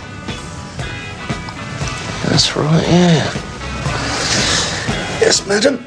You're quite right. We're going to have a bath. But you get the end with the taps. My hero. I'm sorry we can't accommodate your late husband here on the premises, Mrs. Chambers, but as you can see, we are rather full. Well, I don't know what I'm supposed to do about it. I can't have him at home. I've got my mother staying. She and my husband hated each other. To have him lying around the house yet again would be just too intolerable. Perhaps we should try somewhere else. Forgive me, Mrs. Chambers, but this is not the kind of thing you shop around for, my dear. And Mr. Medhurst here does a lovely funeral, believe me. Medhurst? Forgive me. And he's already handling the arrangements for bringing Joe, God rest his soul, back into the country. Yes, but what about the body? Well, that's not a problem. I will arrange a dignified place of temporary rest. What are friends for?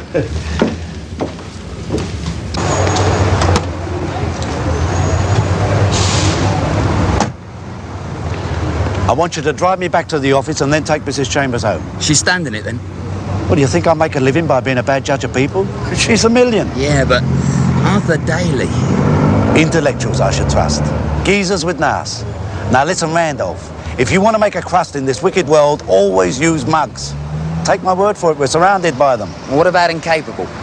Yes, well, when you've dumped the grieving widow, go find him before his liver winds up in a bottle.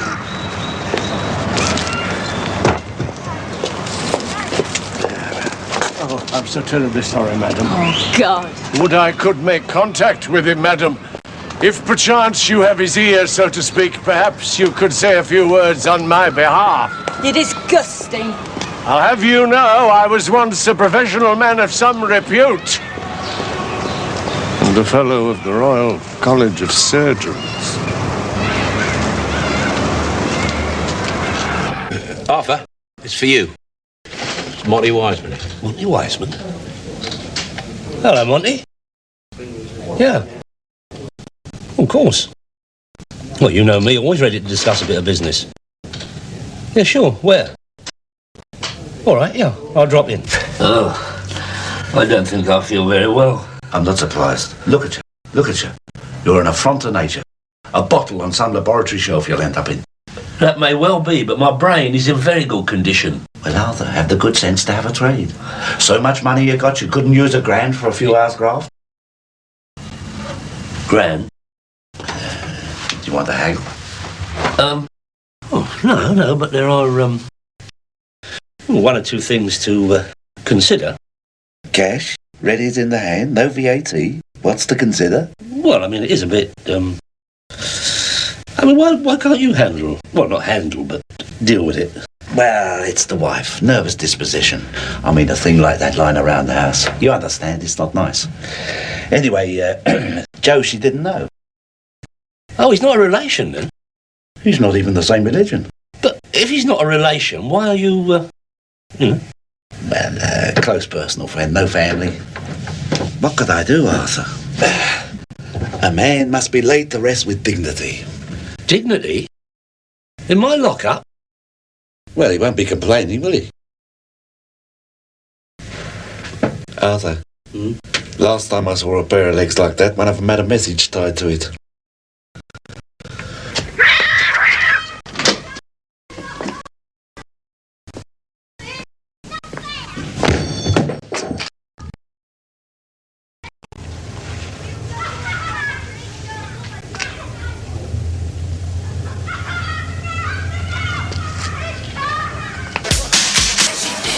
Or do it for you, eh? Go on, Nance! Help! Assist! Aid! Give him a hand, remember?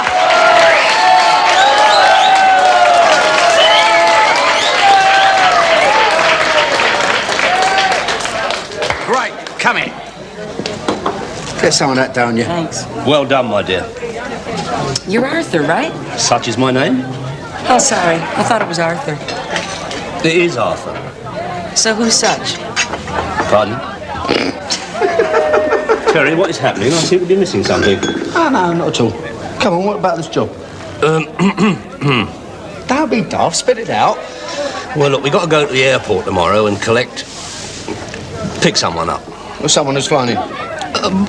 Will have been flown in, yeah. That's no problem, is it? You've got your motor? No, it's not that. It's a little bit more complicated. You see, he's a bit incapacitated. Oh, an invalid? Yeah, you could say invalid, yeah. A wheelchair job, is No, not wheelchair, but he is very, very ill. How ill? Could say terminally. Terminally? Well, to be really accurate, I mean precise, he's dead. Here, you seen Incapable? No. You? Seen Incapable? Justice. Now, let me get this straight. Monty Wiseman is paying you 500 quid to collect a dead mate of his, and you are going to keep the body in your slaughter. Well, you can't turn down that kind of dough, Terry. If I didn't know you, I'd think it was a wind-up. No, it's serious. You're dead serious. Yeah. Oh, Terry, please. Monty Wiseman ain't got any friends. I mean, Monty Wiseman is so crooked he'd nick the rings from under his mother's eyes. I mean, if he's parting with a monkey, there's got to be a catch. So young and yet so cynical. Look, the man is a close personal friend. Even the Monty Wisemans of this world are entitled to a moment of genuine grief. Look, if he was grieving, he wouldn't be dumping his friend in your slaughter, would he? He's not a slaughter, he's a warehouse, Terry. Unfortunate term in the circumstances. One of us must be drunk.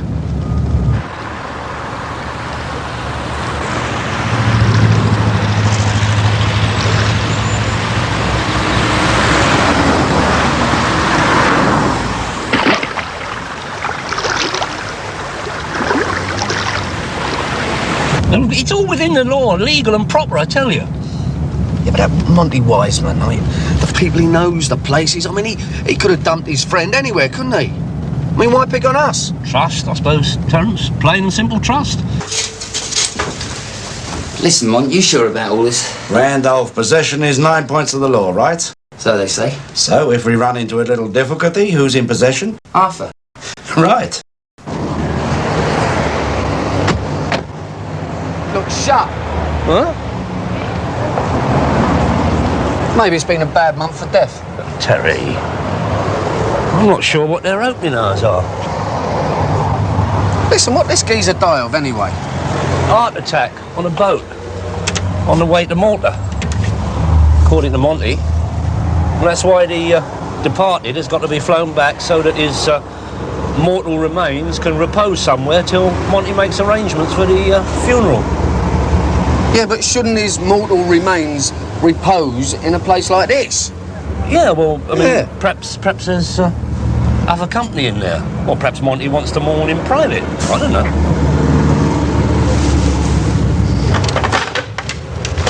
Mr. Midhurst? Midhurst, yes. Can I help you? Yes, are you the under... the funeral director, yes. I'm Mr. Daly. Oh, yes, Mr. Wiseman did ring and explain things. Will you come in a minute? I'll just get the coat and the papers. Oh, it's all right. We're not open yet. Only the walking allowed.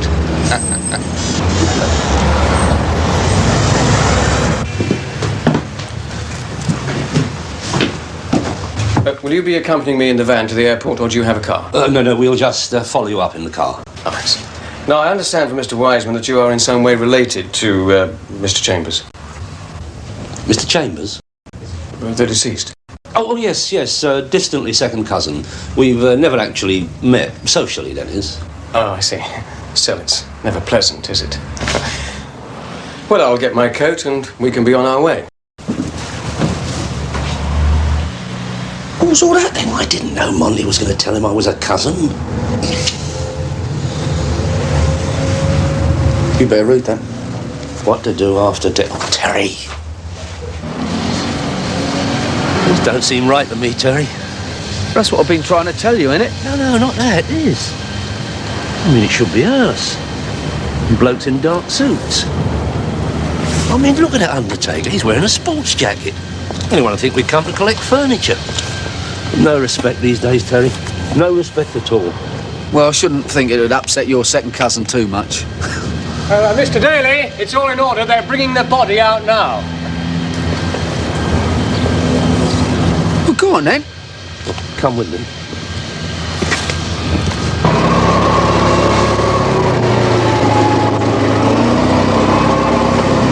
Urgent medical supplies? It's all right. It's quite standard. Just a discreet way of transporting, that's all. Oi, you. How long's this cousin of yours been brown bread? Terry. Well, it could be unhealthy, couldn't it? Well, actually, the body was embalmed at the port of call. Oh, that's a relief. If you could just give me a hand to load it up. Yeah, well, we're going to have to move the transit, aren't we? The key's in it. No, Terry, no, I'll do that. You help Mr. Meadhurst.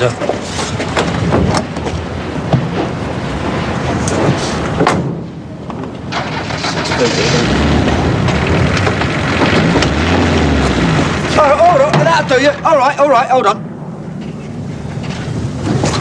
It'll be heavy. Well, it's a dead weight, isn't it? Open the doors.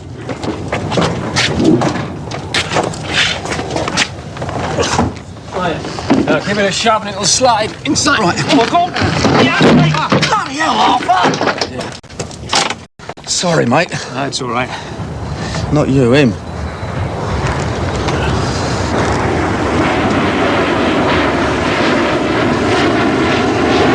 It's not funny at all. That is a kind of irreverence for the human condition I find totally offensive. Especially at 500 quid a time, eh? Oh, yeah, how much am I getting out of that? Oh, well, that depends on how long you have to spend with the late lamented Mr. Chambers. Do what? Oh, sorry, didn't I tell you? Monty wants someone to watch over his poor perished pal while he makes all the arrangements, you know. He wants someone to sit with him.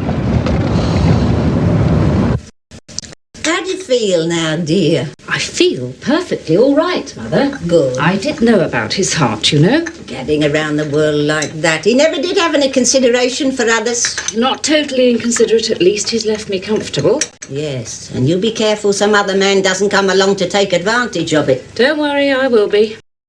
When did you say the funeral was? Tomorrow. Nice of that Mr. Wiseman to help out. Convenient, yes. No, Arthur. Definitely not. There is no way I'm going to sit minding a bleeding corpse. Just for a short time, Terry. Till Monty can make other arrangements. Are you deaf or something? No. Exactly, that's my answer too. No, N-O, got it? You don't have to make your mind up now. Listen, you'll be on nice wages. Arthur!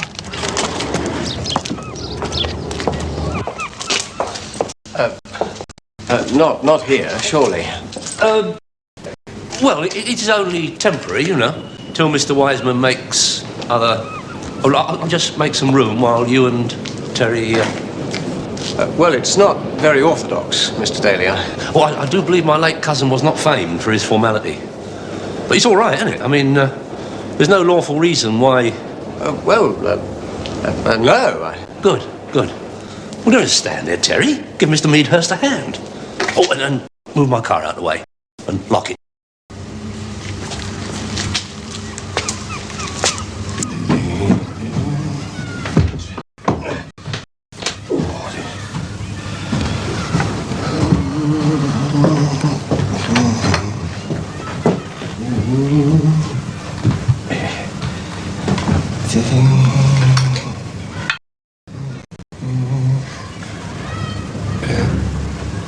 Okay, Arthur, I'm not sure, maybe a couple of hours, right?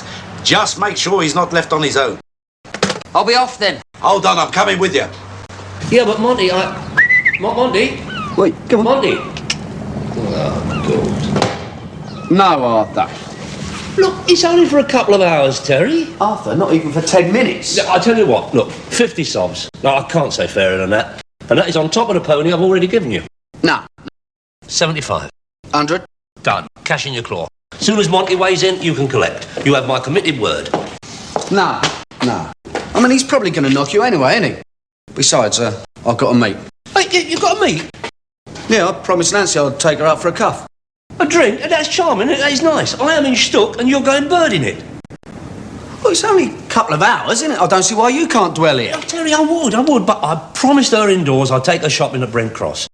You? Yeah. And she'll go potty if I don't turn up. Look, just bell her and explain things. I'll leave it out, Terry. She wouldn't believe it. I don't bleed and believe it. I'll see you later. Well, Terry! Terry! Hey, don't shut the door!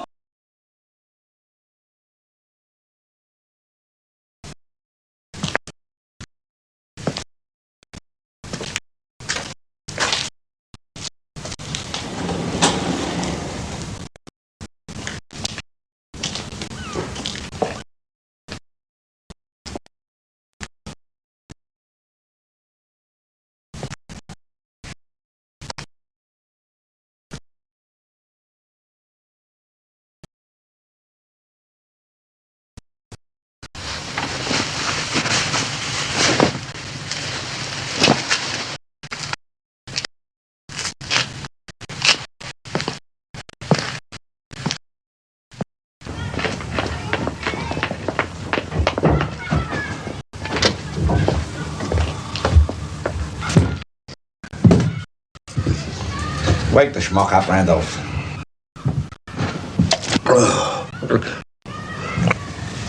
He's well zonked, Monk. You ain't gonna get much joy out of him for some time. Aye, that's all I need. Well, tie the drunken bub to the bed so as he can't get his hands on any more booze when he wakes up. We'll come back later.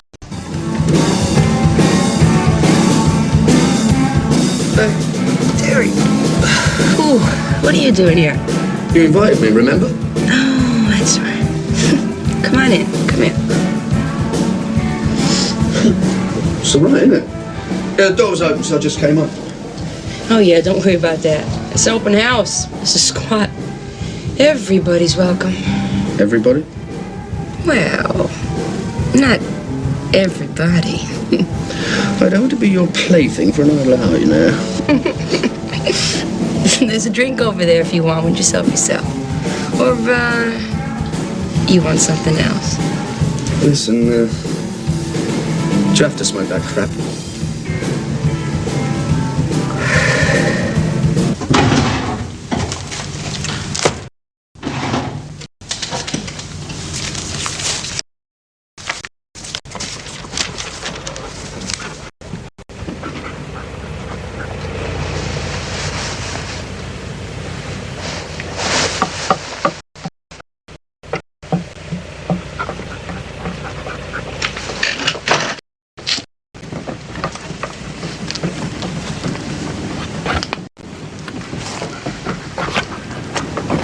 Hello?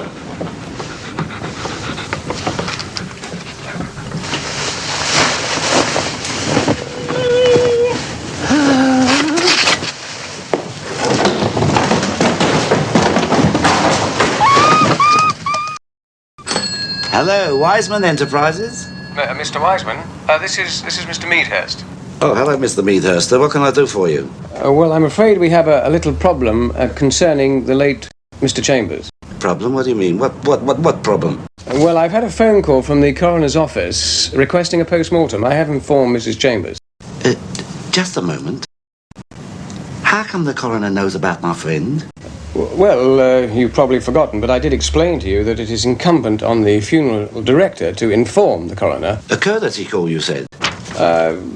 Well, yes, but I'm afraid I shall have to collect your late friend and deliver him to the mortuary in order for the post-mortem to be carried out. That is the law, Mr. Wiseman, and there's nothing we can do.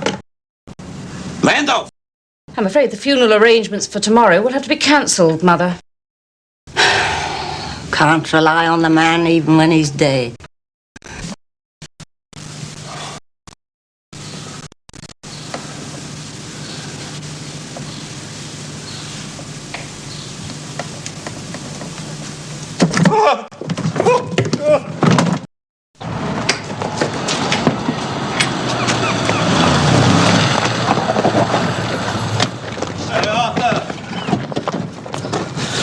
Where the hell are you going to? I'm leaving. I'm going home. I don't feel very well. You ain't going nowhere. Please, Monty, I've had the most disturbing experience. I feel quite wretched. Wretched? What's wretched already? That in there, it was horrible. Horrible. It moved and made the most weird noise. I'm telling you, Monty, it is not of this world. Have you been drinking? Drinking? Come on. No, Monty. You're tampering with the forces beyond the pale. Where is it? Over there, on the pet food. The undead. It's not natural, Monty. Shut up, Arthur. Give us a knife. Look, Monty, please. I have read my Dennis Wheatley. You are dealing with the supernatural. Ouija, ectoplasm, and that sort of thing. Evil beyond man's understanding. What are you? Crank of some kind? Here, Arthur. This casket is zinc-lined, hermetically sealed with solder. Nothing has got out of here, and that includes the undead. Look, Monty, I know what I saw, I know what I heard. I'm not an idiot. Yeah, Arthur. Now listen, have you got a roof rack or something around here? Roof rack? Yep, they go on top of cars to put luggage in. I know what a roof rack is. Well, have you got one, Arthur? Well, as a matter of fact, I do a very nice line in roof racks. I can let you have 2 dozen at cost We price. only want one. Well, get it. We've got to shift this right away. Shift it? Why? Because they want to commit unspeakable indignities on my friend here. Unspeakable indignities? Yes, Arthur. And that I cannot allow them to do. Who? Interfering bureaucrats, that's who. Unfeeling schmucks. The coroner wants to slice him up. But that's official. I mean, you can't just hide a body. You want a bed? Where?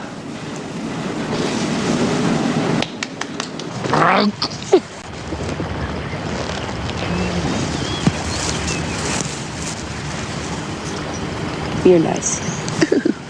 You're a little bit old-fashioned, but nice. Not like most of the guys I meet. Do me a favour, Arthur. Stop whining about Terry.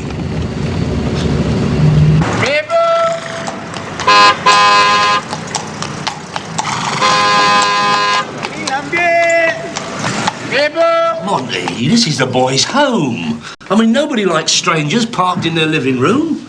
Especially dead ones. You're right, Arthur. Randolph, slap it in the bedroom, it'll be easy.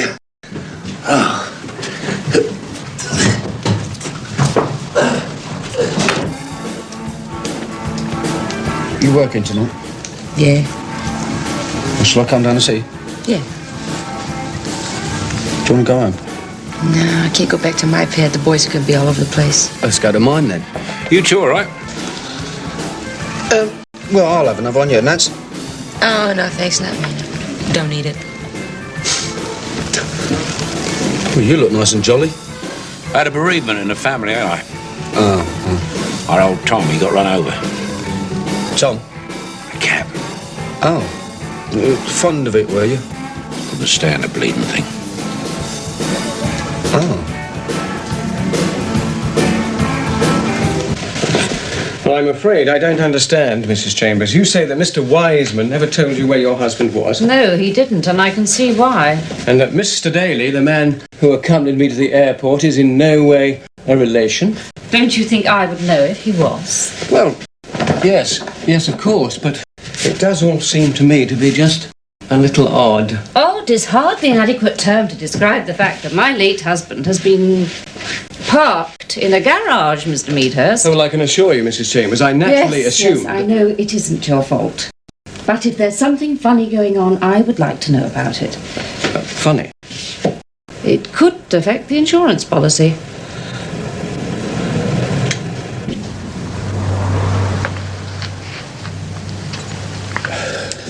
You go spare. Absolutely spare. There you go, Volt. That should do it for the minute.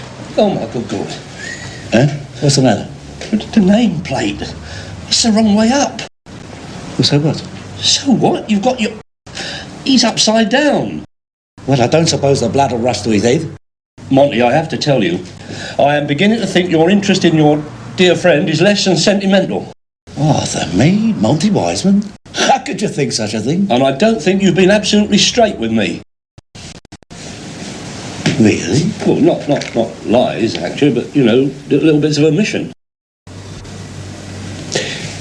Randolph and me, we have to go somewhere to collect someone. Now, you'd better be here when we come back.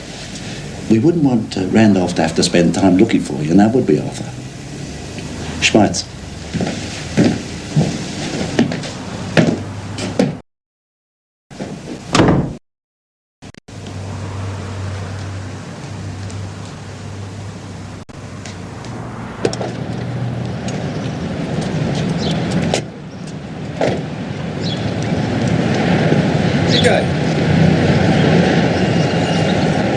Can I come?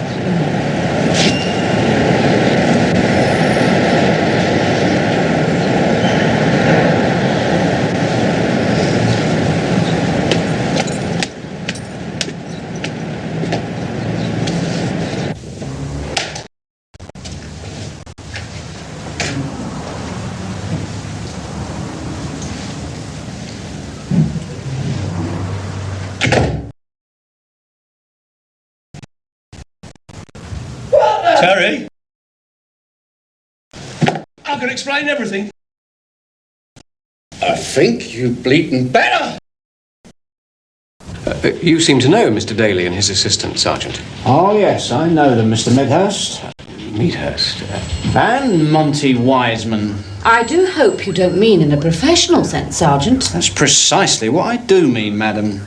I don't understand. What is going on? What has happened to my husband's body? I don't know, madam, but I intend to find out. What do you think, Jones? Well, with that little firm, it's got to be a bit iffy, Gav. But I wouldn't have thought Arthur and Terry were in the same league as Iceman. Perhaps Arthur's getting ambitious. Sergeant! I'm sorry, madam, just thinking out loud. Now, tell me, you say your late husband worked for Monty Wiseman. Doing what, exactly? We never talked much about what he did. Some sort of travel courier, as I understood it. Mr. Wiseman has a travel agency, you see. And that's not all. Sergeant, I demand that something be done about this. I couldn't agree more, madam. I want this out of here, and I want it out now. But you know what Monty Wiseman's like. He's going to know what I'm like. Yeah, but he can be very persuasive. So can I, Arthur. Yeah, but you're forgetting Randolph. He can be even more persuasive. I can be downright insistent. Oh, calm down, Terry. It's not all that bad. Not all that? Do you believe him?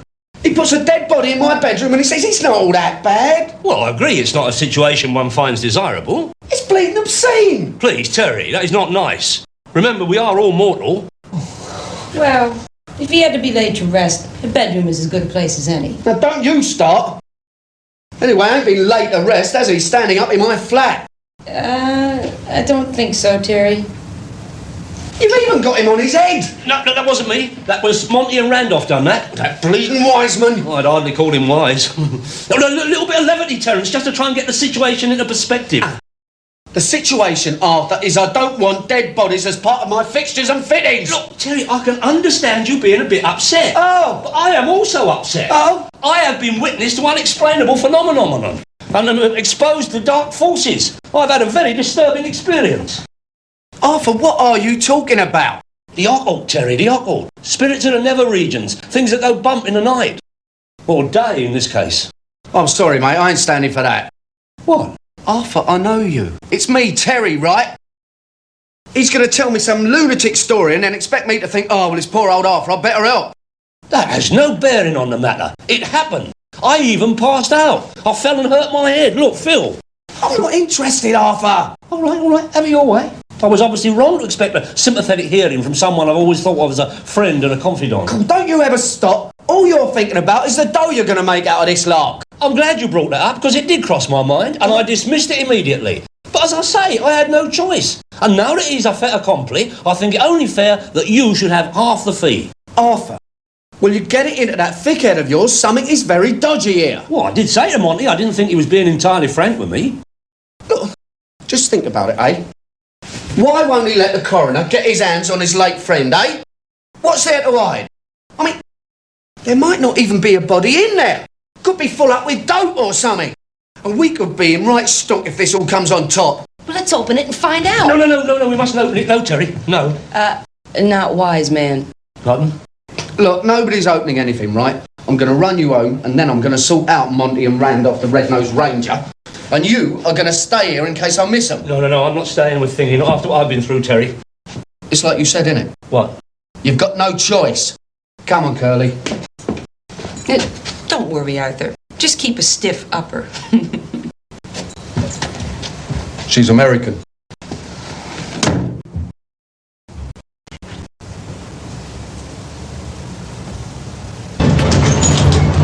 Good morning, sir. Can I help? No, not yet, no. Terry, what can I do for you? Sit down and tell me the problem. I want that body, if that's what it is, removed from my flat, and I want it done now. No interruptions. If that's what it is. Now, Terry, what are you saying? You haven't made the mistake of tampering with that casket, have you? No, I haven't, no. But don't you make the mistake of thinking it's got anything to do with you or that pudding you keep on a leash. All right. You've got the needle, I can understand that, but I'm sure we can come to some arrangement. Now, look, I'll tell Arthur to give you half the grand I'm bunging him. Grand? Well, I know it's generous to afford, but what the hell, a favour's a favour, right? Wrong. That is not staying at my gaff at any price. Nah, don't be unreasonable, Terry. I mean, 2 hours, that's all, no longer. You don't even have to go back home. As soon as Randolph rings me, I'll schlep round there with him, and soon after we'll all be away. I'll give you my word. It is not staying at my place for 2 minutes, let alone a couple of hours. Now listen, you get it shifted, or I'm going to bung it in the street and the old bill can sort it out. Terry, listen, what can I do? Randolph is making arrangements for somewhere now. As soon as he rings, I promise you. Well, it better be before I get home. Already. Darling, don't parade around. Get on that phone and get me some wheels. Don't, please don't. Don't. I'm perfectly all right. Incapable, I'm waiting, please. My name is Mr. Sims. All right, Mr. Sims. Shift your drunken ass, please!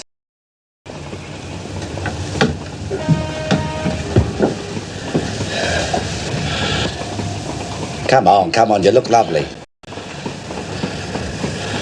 And don't forget your toolbox. I'm not going to do it. What are you, some kind of nut as well as a lush? I'm sorry, Mr. Weissman. It's both immoral and illegal. Can you believe this schmuck? Listen, you won't even have to worry about slipping with the scalpel on this one. The man's dead already. I'm sorry. The answer has to be no. Oh, come on, get hold of him.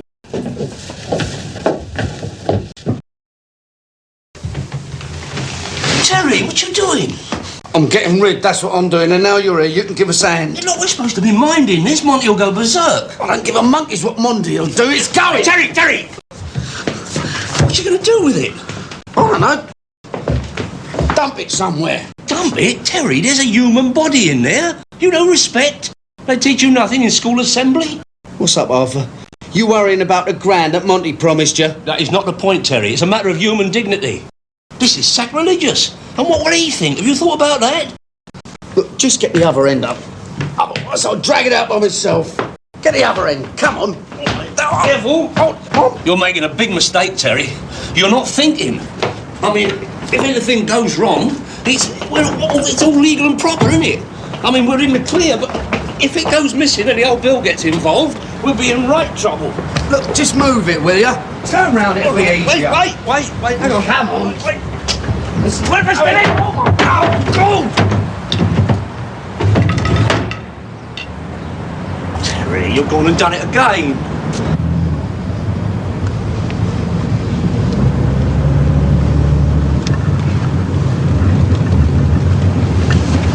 You wait here.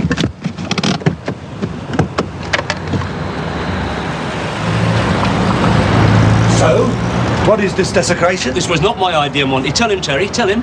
I'll have your legs for this, Arthur. You're going to have mine as well, then.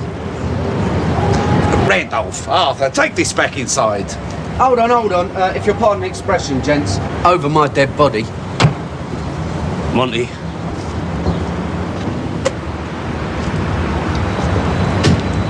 Stop. Leave it to me. That is a comfort.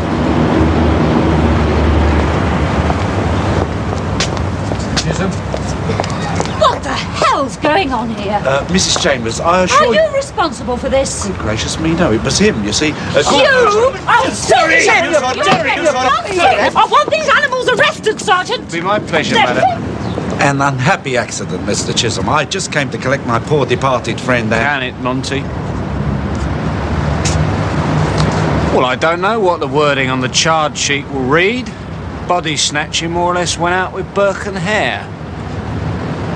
But I should think conspiracy will do for starters. Now, don't be hasty, Mr. Chisholm. This has got nothing to do with me. No, or me. No, we were just doing Mr. Wiseman here a favour. That's right. You? A favour? Well, the service then. Mere paid hirelings. It was simply a question of storage till Mr. Wiseman could make funeral arrangements. At least that's what he told us.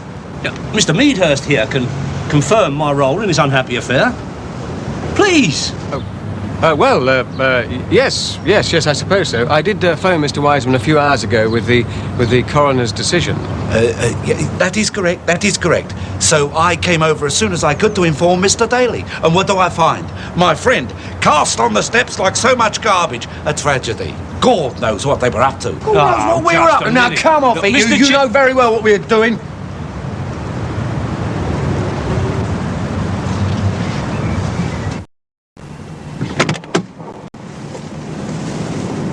Well. Incapable. Now, what would Monty be wanting with you? Well, let him get stuck with his solicitor. He's not right. The law of ages forces allows him to get in touch with someone. I have been held in custody for over 24 hours in a cell. That is an affront to human dignity. Not to add the citizen's inalienable right to adequate toilet facilities. I shall be getting in touch with my MP. It's a clear case of police brutality. Not to mention the Will you turn it in? It's your bleeding fault. Oh, God, what's her indoors going to say? Tell her you had a bad case of coughing. No, Terry, this is no time for uncouth levity. Well, Arthur, managed to sort out a few facts, thanks to Incapable. Incapable? The geezer in Monty's car. Oh, I'd like to say neither Terry nor me never met him. I know, Arthur. Must be your lucky day. Does that mean we can go, then? Do you know why Incapable is called Incapable? Well, no, how could we? Oh, that's right. How could you? Anyway, he used to be a surgeon. And one day he went into the operating theatre and his scalpel slipped and a patient died. So he lost his job and took to the source. Well, this is interesting, isn't it, Arthur? So Monty got hold of Incapable to perform an operation on his so-called mate Chambers, who was acting as a courier in stolen diamonds for the bold Monty, and used the novel idea of smuggling them inside his stomach. He swallowed them and waited for nature to take its course. Could I have a drink of water, please? Anyway, the geezer had a heart attack and Monty wanted his stones back. It's really strange. So how did you and Arthur get out of it? There was no evidence. They did an autopsy on Chambers but didn't find anything. Yeah, even Wiseman got off.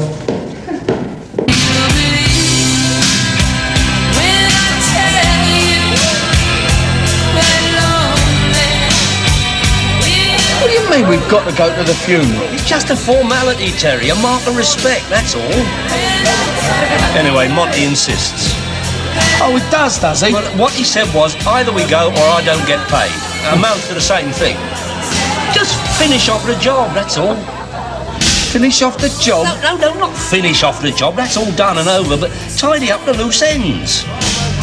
What loose ends? Now, look, I don't understand it either, Terry. The point is, Monty owes me, us, for all that aggro. And I intend to see that you get it.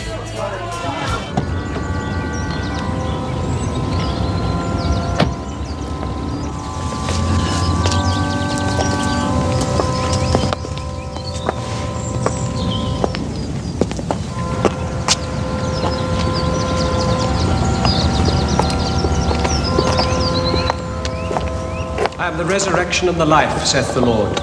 He that believeth in me, though he were dead, yet shall he live. And whosoever liveth and believeth in me shall never die. We brought nothing into this world, and it is certain we can carry nothing out. O let thine ears consider well the voice of my complaint. Lord, who shall dwell in thy tabernacle? Even he that leadeth an uncorrupt life, and doeth the thing which is right. I go to prepare a place for you. And if I go and prepare a place for you, I will come again. I will lift up mine eyes unto the hills, from whence cometh my help. We commend into thy hands of mercy, most merciful Father, the soul of this our brother departed. And we commit his body to be consumed.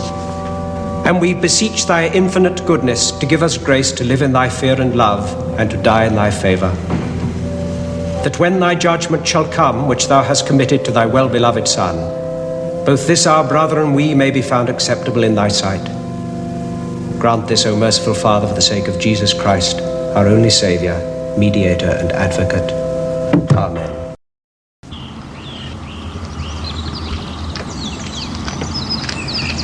Yeah, cop this, cop this. Let's go. Let's go. What is that, Monty? They must have missed them at the autopsy. They had to be there in the mortal remains. And diamonds are immune from fire, right?